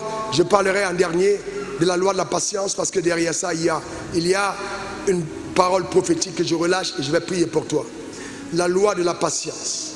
Jamais tu n'atteindras les objectifs divins si tu es impatient. Jamais tu n'atteindras les objectifs divins si tu es impatient. La richesse se construit avec l'aide de la patience. Savoir attendre. Et la gestion des saisons, c'est très important. La patience. La patience, voyez-vous, il faut être patient. Dieu dit, il suffit de rester planté près du courant d'eau. Il suffit de rester planté, de rester attaché à Dieu. Tu porteras le fruit en ta saison. Et je suis venu te dire de la part de Dieu, cette nuit à 3h25, Dieu m'a dit de te dire, je l'ai noté, ta saison est arrivée. Oh, ta manière de dire amen m'embête. J'ai dit, ta saison est arrivée. Tu portes le fruit en ta saison. Donne-moi ton meilleur amen. Ah oui, il y a des pères et il y a des fils. Et nous sommes dans une saison où les fils vont honorer le nom des pères. Oh, ta manière de dire amen m'embête. Tu iras plus loin que tes pères. Dis encore amen. Et Dieu te donne un nom plus grand que ce qu'on a eu. Est-ce que vous savez que Dieu a donné à Jésus un nom plus grand que le nom de Dieu? C'est-à-dire que quand tu cites Jésus et tu cites Dieu en enfer, les démons n'ont pas peur du nom de Dieu, mais ils ont peur du nom de Jésus. C'était le nom le plus excellent, a été porté par le Fils. Que Dieu fasse de toi ce Fils-là, amen, dans cette saison, qui va révéler de par tes entreprises, de par tout ce que tu inities, la grandeur de Dieu. Va plus loin qu'on est allé, en accord avec les anciens ici présents. Je bénis ta vie de cette grâce. Va plus loin, porte des fruits. Ton heure est arrivée au nom suprême de Jésus. Personne ne pourra t'arrêter.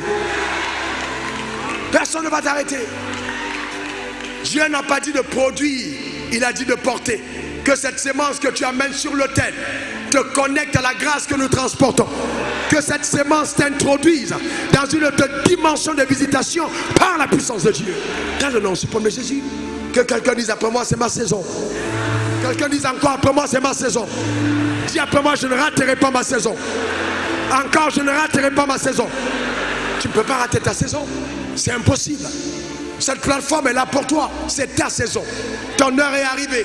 C'est ta saison. La Côte d'Ivoire est un pays béni. C'est ta saison. La grâce de Dieu est sur ta vie. C'est ta saison. Tu ne ressembleras pas à ce que les pères ont été. C'est ta saison. Oh, ta manière de dire amen m'embête. Elle arrive. Est-ce que vous savez, et ça c'est très dangereux ce que je vais dire, est-ce que vous savez, frères et sœurs, je vous laisse apporter vos sémences, je vous laisse apporter vos sémences, ça c'est prophétique, que la grâce de Dieu te visite, que la main de Dieu descende sur ta vie de façon tangible, hein, que vraiment Dieu fasse quelque chose d'extraordinaire, que vraiment cette sémence soit une sémence qui te connecte à la saison, que Dieu multiplie cette sémence, que Dieu fasse accroître cette sémence, que Dieu ouvre les portes par cette sémence, que Dieu qui donne la sémence au semeur et du pain pour sa nourriture te visite de façon conséquente, que cette sémence soit vraiment un élément déclencheur dans ta destinée, que la sagesse te soit communiquée de par cette sémence au nom suprême de Jésus, qu'elle fasse taire les autels de famille, qu'elle fasse taire les limitations qui avaient été prononcées dans les générations. C'est un nouveau départ, c'est un nouvel envol. Ton église est bénie à cause de toi. Ta maison est bénie à cause de toi. Ton quartier est béni à cause de toi. Ta famille est bénie à cause de toi. C'est vraiment ta saison. C'est vraiment ta saison. Tu ne vas pas la rater. Tu ne la rates pas. Tu ne peux pas la rater. Impossible. Tu ne la rates pas. La main de Dieu est sur toi. Elle est avec toi. Tu ne rates pas cette saison.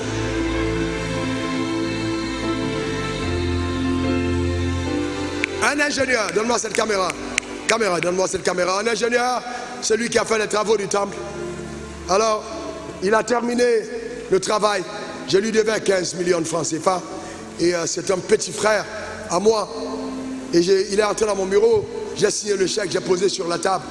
Et je lui ai dit, dis-moi, entre le chèque et l'ancien que je transporte, qu'est-ce que tu veux? Le chèque ou l'ancien? Il m'a demandé, explique-moi ce que l'ancien peut faire. Et je lui ai expliqué ce que l'ancien peut faire. Il a réfléchi un moment, il s'est mis à genoux. il a repoussé le chèque. Il m'a dit, je veux prendre l'onction. Je veux l'onction. Il s'est mis à genoux dans mon bureau. J'ai prié pour vous, pour lui. Tu te rappelles le témoignage, ma chérie? Alors, c'était incroyable. Il est parti, il était tout heureux. Quelque temps plus tard, il y a un immeuble ici qui est flamboyant en Côte d'Ivoire. Le marché lui a été donné pour cet immeuble d'un montant de plus de 30 milliards de francs CFA de marché. Vous comprenez? Au lieu de payer, de lui donner 15 millions, c'est lui qui a fait une sémence qui a dépassé les 15 millions que j'avais à donner. Parce qu'il m'a dit, pasteur, l'enseignement que j'ai reçu de toi a propulsé ma vie à un autre palier. Je déclare sur ce même sol la Côte d'Ivoire. Je parle sur la terre où tu te tiens. Que ce que la terre te doit accorder au nom suprême de Jésus. Ah oui, ah oui, ah oui. Tu ne peux pas rater ta saison. Tu ne rateras pas sa saison. Tu ne la rateras pas du tout. Tu ne rateras pas. Cette parole annonce quelque chose de nouveau. Amen. Et assieds-toi un moment, assieds-toi un moment. Je vais te dire quelque chose. Assieds-toi un moment. Si tu peux, assieds-toi. Alors sur ça, c'est important. J'attends que je vous laisse terminer vos offrandes. Je n'ai pas envie que tu rates cette phase. Elle est vraiment importante. Amen. Quand tu viens dans le panier, devant le panier, sache qu'il y a quelque chose qui se passe. Il y a quelque chose de puissant, d'important, d'extraordinaire. Amen. Un jour, tu porteras comme ça entre tes mains, ce ne sera pas 100 000 ou 1 million comme tu es en train de faire, mais ce sera 100 millions, 50 millions, 25 millions. Amen. Que tu porteras pour dire à ton pasteur, au même au serviteur de Dieu que je suis, que vraiment Dieu m'a béni. Voici, je veux participer à l'œuvre de Dieu. Amen. Je déclare que tu ne mourras pas sans vivre de telles histoires.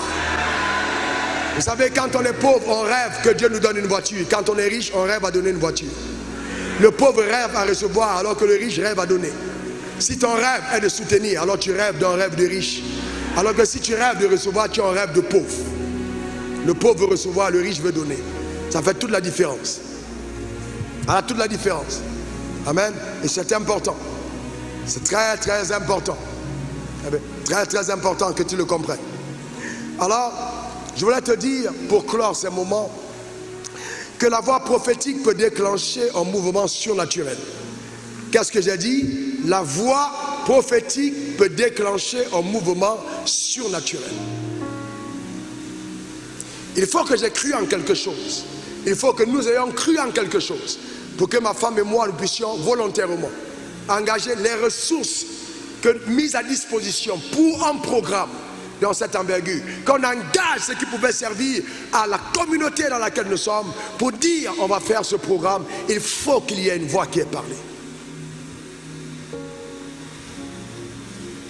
La voix prophétique peut briser les barrières de la limitation.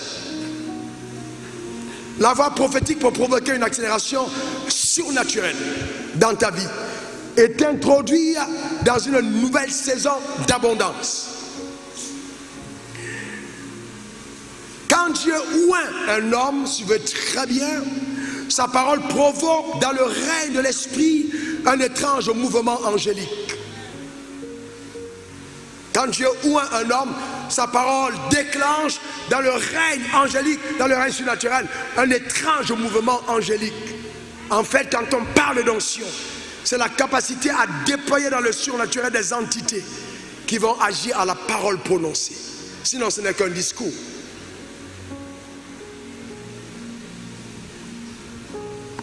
Deux Rois 7, verset 1, Élisée dit, écoutez la parole de l'Éternel. Ainsi parle l'Éternel. Demain, à 7 heures, on aura une mesure de fleurs de farine pour 2 Rois 7, verset 1. Je veux que tout le monde voit ce texte. 2 Rois 7, verset 1. Élisée dit, écoutez la parole de l'Éternel. Ainsi parle l'Éternel, demain à 7 heures, on aura une mesure de fleurs de farine pour un cycle et 2 mesures d'orge pour un cycle à la porte de Samarie. Continue. L'officier sur la main duquel s'appuyait le roi répondit à l'homme de Dieu, quand l'Éternel ferait des fenêtres au ciel, pareille sauve arriverait-elle? Et Élisée lui dit, tu le verras de tes yeux et tu n'en mangeras pas. Ne sois pas de ceux qui se moquent quand on prophétise. Ne sois pas de ceux qui doutent ou de ceux qui questionnent, qui remettent en cause la parole prophétique relâchée. Surtout quand Dieu vous a donné justement la capacité d'avoir des évidences de ce que cette parole est capable de produire. Verset 16, et après on va à 18 à 20. Verset 16, regardons. Le peuple est sorti et pilla le camp des Syriens. Voyez-vous? Et la Bible dit, et l'on eut une mesure de farine pour un cycle et 2 mesures d'orge pour un cycle, selon la parole de l'Éternel. 18 à 20.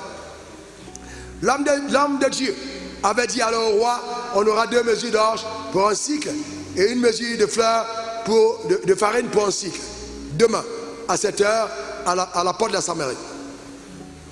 L'officier avait répondu à l'homme de Dieu, quand l'Éternel ferait des fenêtres au ciel, pareille chose arriverait-elle.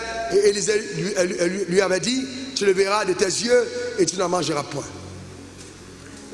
C'est en effet ce qui lui arriva. Il fut écrasé à la porte par le peuple et il mourut. Voyez, quand il y a un mouvement prophétique, il y a 2 choses qui peuvent se produire. Les personnes animées d'un esprit de sorcellerie, les personnes qui sont là pour outrager la grâce, les personnes qui sont là pour comme se moquer de ce que Dieu est en train de faire, ces personnes, cette parole peut se retourner violemment contre elles. Et les personnes qui disent, ok, je crois en ce que Dieu a dit, je saisis la parole et cela s'accomplira dans ma vie. Et donc, quand tu saisis la parole, quelque chose effectivement arrive dans ta vie. Eh bien, je peux vous donner témoignage après témoignage après témoignage après témoignage de ce que Dieu a fait par la parole prophétique. J'ai noté quelques témoignages. Un jeune homme un jour descend de l'église. Il arrive à l'église pour la première fois, il descend. Et je vois qu'il a été enivré par la parole dans ses yeux, je vois la foi. Et je vois qu'il était tout craintif. Il avait été en contact avec une grâce, l'onction l'avait visité. Et il me dit tout craintif, pasteur, je veux te voir. Et donc, ce frère, il dit, je veux te voir. Il dit, Dieu m'a mis à cœur de te donner 3 millions de francs CFA. Écoute, j'ai pris pour lui. Et j'ai pris pour lui. Après, il m'appelle, il me dit qu'il veut me voir le lundi. Et le lundi, vraiment poussé par l'esprit, je le reçois chez moi. Pour raccourcir le témoignage, à moins de 3 ans, ce jeune homme a eu accès à 8 chefs d'État. Je pense qu'il est au 9e chef d'État. Accès. Et je dis, vraiment, ce que Dieu est en train de faire dans la vie de ce jeune homme, c'est juste remarquable. Donc, pour les travaux de l'église, quand on est en train de lancer, il a dit, écoute, moi, Dieu m'a mis à cœur et je veux vraiment pas que quelqu'un le sache.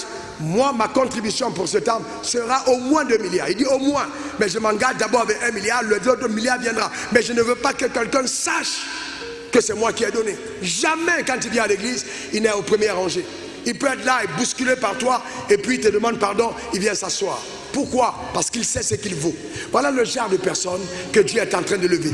Pas des personnes vaniteuses, mais des personnes qui ont compris la raison pour laquelle la parole prophétique leur a été adressée. Dieu est puissant, Dieu est extraordinaire. Un autre frère, que j'appelle petit frère, il y a une accélération terrible dans le domaine où il est. Il est au domaine des mines avec moi. Alors, terrible accélération. Terrible accélération. Il ne dormait pas pendant à peu près une semaine, m'a-t-il dit. Il est venu une nuit, le samedi soir, pendant que je me préparais, il m'a appelé. J'ai dit, viens, je suis à la maison. Vers 20h, on est allé dans ma pergola, on s'est assis au bord de la piscine et on discutait. Il m'a dit, écoute, je suis venu te voir, j'arrive pas à dormir. Il y a quelque chose qui me tracasse. Tu as un projet que tu m'aides, j'ai dit toi aussi. Tu sais très bien le projet que je suis en train de poursuivre de cœur. Il dit, ok, pour ce projet-là, par rapport à ce qu'on est en train de mener, mon engagement pour le projet, c'est 2 milliards. J'avais pas demandé un centime. Combien de bouteilles d'huile j'aurais vendu? Combien de mouchards j'aurais vendu? Comment est-ce possible pour avoir de tels engagements? Il est important de comprendre qu'une telle personne ne se lance pas dans un niveau d'engagement tant que l'onction ne l'a pas visité au préalable. Cette grâce est ici ce matin, cet après-midi. Ta manière de dire amen, m'emmène. Cette grâce est ici cet après-midi, demande ton meilleur amen. C'est important, Dieu est puissant. Dieu veut t'amener très loin. Dieu va t'amener très loin. Dieu est puissant. Il est extraordinaire. Amen. Un jour, sur mon balcon, j'habitais chez mon fils, Boca, où il habite aujourd'hui. J'étais au balcon de ma maison que tu connais, celle qui a la divise. Et donc, c'est la divise où c'est, comment on appelle exactement le coin? Hein? 8e tranche, exactement. Et donc, j'étais là, il est venu me voir, on est allé au balcon. Et pendant qu'on est en train de causer, je lui dis, Dieu vient de me montrer que tu es milliardaire. Il dit, oh, pardon, il ne faut pas te montrer. J'ai dit, Dieu vient de me montrer que tu es milliardaire. Je suis sérieux, tu es milliardaire. Je lui ai dit, mes yeux se sont ouverts.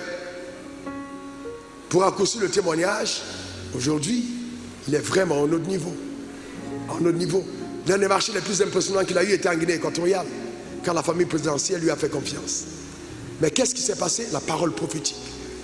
Généralement sous le soleil. Et on néglige beaucoup ça. Et on laisse le soin aux mondains d'aller chez leur marabout, chez leur féticheur, prendre des talismans, prendre des fétiches. C'est la contrefaçon de ce que Dieu fait. Dieu a oint des hommes capables de faciliter ton parcours, capables de te permettre d'aller plus vite que de coutume et d'entrer dans des dimensions qui n'étaient pas réservées naturellement. Parce que la vie est d'abord surnaturelle. Et c'est pourquoi je vais prier pour toi. La parole prophétique a une capacité d'amener dans ta vie les choses que Dieu a réservées. La parole prophétique. Un autre jour, un jeune homme, à l'église, salarié d'à peu près 400 000, 450 000, si mes souvenirs sont exacts. Je prêche comme je prêche. Et j'ai dit, il y a quelqu'un ici à qui Dieu offre une entreprise sans payer un centime. Il s'est jeté devant l'autel avec une sémence, comme tu viens de faire tout à l'heure. Il a dit la parole était pour moi. Pour raccourcir le témoignage, la crise est arrivée. On lui a donné une entreprise à taux zéro. Il n'a même pas payé un centime. Et l'entreprise est représentée aujourd'hui dans 5 pays. Qu'est-ce que Dieu ne peut pas faire? Un autre jour, le témoignage revient. Un autre jour, et ça c'est un des témoignages les plus effroyables que j'ai vu dans son frère. Un jeune est à l'église. Pas un jeune, pas pratiquement notre âge à cette époque-là. Il avait notre âge à nous. Et donc, je prophétise de la même manière. Je dis, tu auras accès au marché auquel tu n'as pas soumissionné. Et il a dit Amen parmi tous ceux qui disaient Amen. Le lundi, c'est l'Union européenne l'appelle. Vous êtes monsieur Antel? Oui. Votre entreprise c'est elle? Oui. Vous avez solutionné pour tant? On vous a payé. Il dit non, je n'ai pas solutionné. C'est moi, mais je n'ai pas postulé. Et il raccroche. L'entreprise, on rappelle l'Union européenne la deuxième fois. Il dit non, je n'ai pas, c'est pas moi, le marché doit avoir erreur.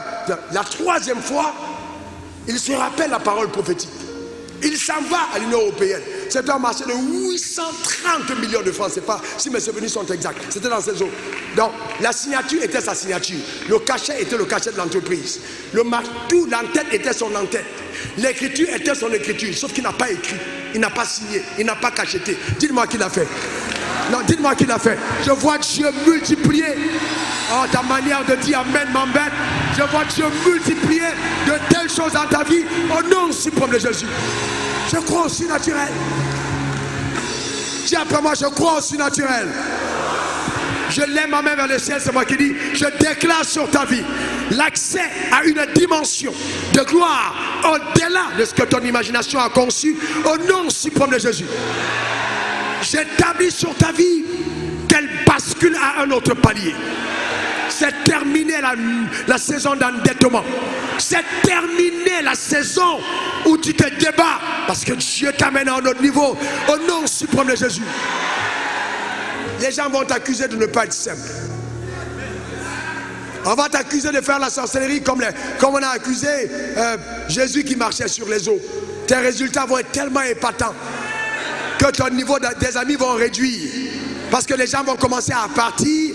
Parce qu'ils vont dire, on prie le même Dieu. Mais comment est-ce qu'il fait pour sa part là? C'est pas clair. Un pasteur qui était ami à moi m'a demandé, dis-moi quel est ton secret. Je ne sais pas s'il pensait que je vendais la drogue ou s'il pensait que je faisais quel Big Mac.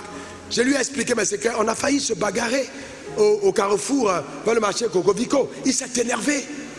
Il a commencé à vouloir monter les muscles. Mais vous savez, l'agneau peut être un lion. Je l'ai regardé, mais j'étais tellement choqué. J'ai dû me lever dans ma dimension de lion pour lui dire, écoute, même si tu vas aller au coup de poing, je vais répondre. Parce que je ne vais pas me laisser battre par quelqu'un qui refuse d'accepter la vérité. Il s'est calmé, mais c'était la fin de notre amitié. J'ai zappé son numéro, plus jamais j'ai eu accès à lui. J'ai dit, un tel homme, il peut me tuer. Comment tu me demandes mon secret? Tu es homme de Dieu, je te donne le secret divin. Tu cherches quoi d'autre? Tu cherches quoi d'autre? De telles personnes, ne les ayez pas pour amis. Quelqu'un qui veut t'amener dans autre chose, chasse-le, dénonce-le et fuis-le. Le Dieu que nous servons est encore capable de bénir. Un jour, j'étais avec mon frère. C'est mon frère. Vous savez, vous devez comprendre, il y a des grâces que vous portez. On était à San Pedro, nous parlions. Et je pose beaucoup de questions. Dans la croissance de l'église, dans le développement de ceci, dans les stratégies et tout. Il a une connaissance accélérée dans ce domaine que moi, je n'ai pas. Je n'ai pas. Et je discute avec lui des choses. Je parle du bishop Maxando. Et dans ce jour, il m'a posé une question sur les miracles, les témoignages financiers que je vivais. Et moi, il m'arrive dans les aéroports, je lui disais, quand je raconte mes témoignages, dans les aéroports avec ma femme, quelqu'un dit s'il te plaît, attends. Et il cherche un guichet automatique pour sortir l'argent, pour dire, papa, il se met à genoux, père de famille, sa femme à côté, ses enfants, il dit, bénis-moi. Pas une seule fois. Ça arrive plusieurs fois. Aux États-Unis, au Canada, ça arrivait en Europe, en Afrique, partout. Pourquoi? Parce qu'il y a des mystères que j'ai connus. Quand je me déplace pour un pays, la première personne à laquelle je parle pour m'accueillir, ce ne sont pas les hommes. Je demande à la monnaie du pays, je dis j'arrive. Je suis sérieux. Vous savez, vous venez dans mon bureau, il y a toutes les monnaies du monde sont à mes pieds. Parce que j'ai compris que l'argent me sert. C'est là donc l'argent ne sera jamais mon maître. Quand l'argent a commencé à s'augmenter et que je sentais que maman me mettait la pression, j'ai fait le marche-lit au bord du lit du côté de ma femme et de mon côté, j'ai versé l'argent, beaucoup d'argent. Et on marchait dessus pour dormir. Pour dire à l'argent, tu vas rester le maître, l'esclave. C'est moi le maître, tu dors à côté. Moi, tu dors par terre, je suis sur le lit. Vous devez comprendre ces choses. Il faut comprendre que le surnaturel, eh bien, ne respecte pas ta logique humaine. Dieu est au-dessus de ta pensée. Dieu est au-dessus. Si je t'ai tout donné et que je ne t'ai pas donné ça, je ne t'ai rien donné. Dieu m'a oint pour ça. Dieu m'a oint pour t'aider. Dieu m'a oint pour t'aider. Et s'il y a un témoignage que j'attends de toi, c'est ce que tu deviens. Dieu m'a oint pour t'aider. On était à San Pedro. On discutait. C'est mon frère. Il m'a dit, prie pour moi aussi. Et que je vive ce que tu vis. Après qu'il ait prié pour moi. Vous savez, il faut être humble. Il faut être humble. J'ai pu aller chez son éminence et puis me mettre à genoux pour dire, prie pour moi, même devant le peuple. Ça ne change pas qui je suis. Vous savez, vous devez bannir les complexes. Il faut savoir qui vous êtes. Le fait qu'ils soient assis ou soient assis ne veut pas dire qu'ils sont mes petits. C'est pas possible. C'est de l'humilité. Et le fait que tu prennes la parole devant les gens ne veut pas dire que tu maîtrises plus que tous. Souvent, si on te dit qu'ils t'écoutent, tu auras peur de parler.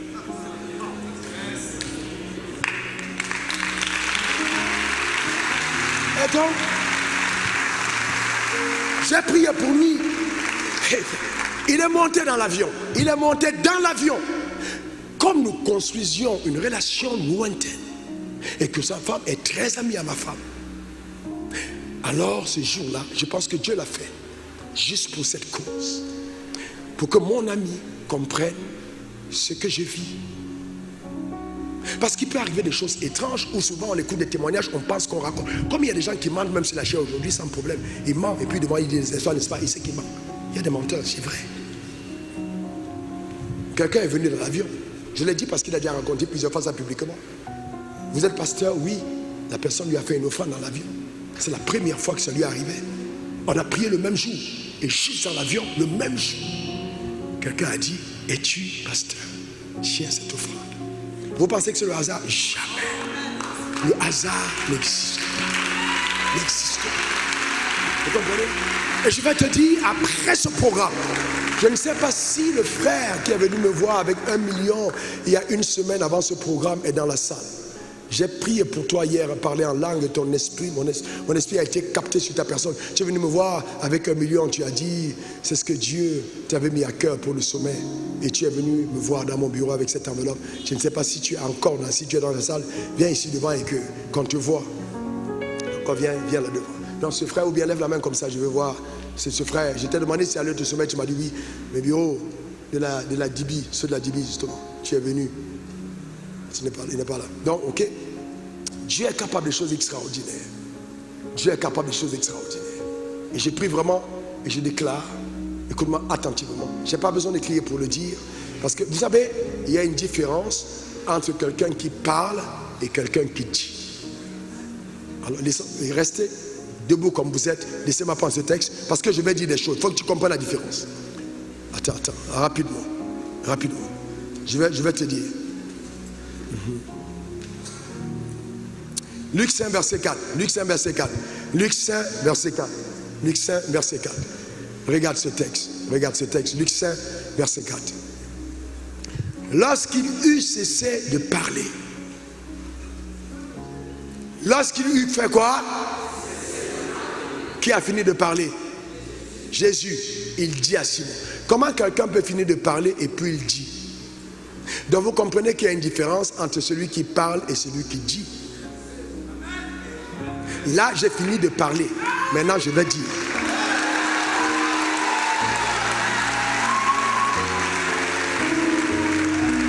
C'est une totale différence. C'est une totale différence. Je parle, j'apporte une instruction. Quand je dis, j'appelle le prophétique. Qu'est-ce qu'il a dit à Simon? Remettez le texte. Luc 4, Luc 54. Avance en pleine mer et jetez vos filets. Il dit quoi? Avance et jetez. Comment est-ce possible? Comment il parle à un homme? Il dit avance. Et il dit à d'autres, et il dit jetez. Ça veut dire que ce qu'il a dit de Simon faisait de lui un leader. Ce que je vais te dire va amener les gens à te suivre. Ta manière de dire amen m'embête. Ce que je dis va amener les gens à te suivre. Dans ton entreprise, les gens vont te suivre. Dans tes œuvres, les gens vont te suivre. Dans tes affaires, les gens vont te suivre. Dans tes contrats, les gens vont te suivre.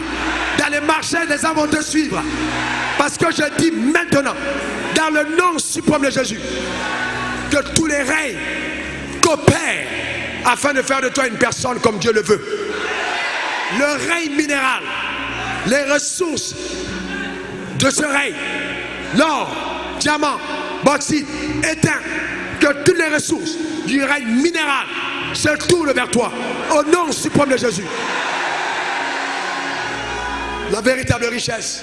Je parle au règne végétal, les plantes, café, cacao, coton, les richesses semblables du règne végétal. Je déclare dans le nom suprême de Jésus que ces richesses se tournent vers toi au nom suprême de Jésus. Les trésors des nations font une course, une envolée vers ta destinée, vers ta personne, par des connexions surnaturelles. Ta vie ne sera plus jamais la même. Ta manière de dire amen m'embête. Ta vie ne sera plus jamais la même. Donne-moi ton meilleur amen. Dis encore amen. Une dernière fois amen. Cette grâce est sur toi.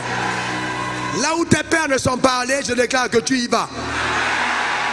Je dis sur ta vie que tu as la fierté de ta famille. Tu es la fierté de ton église. Tu es le soutien de ton pasteur. Parce que la parole est adressée au nom suprême de Jésus. À ta suite marchent tes collaborateurs. À ta suite marche une armée de personnes. Au nom suprême de Jésus. À cause de toi, les personnes entrent en activité. Tu emploies des personnes. Tu emploies des personnes. Tu emploies des personnes. Tu emploies des personnes. Ce qui a été volé dans ta famille t'est rendu par la puissance de Dieu au nom suprême de Jésus. Parce que tu as tenu ferme sous ce soleil aujourd'hui. Je déclare que tu ne vas plus transpirer abondamment pour accéder à ce que le ciel t'a réservé au nom suprême de Jésus. Que cela soit ton partage. Que cela soit ta portion. Que cela soit ton héritage. Que Dieu te fasse basculer à un autre niveau de splendeur et de gloire. Aujourd'hui à jamais. Dans le nom suprême de Jésus. Donne-moi 3 beaux amen.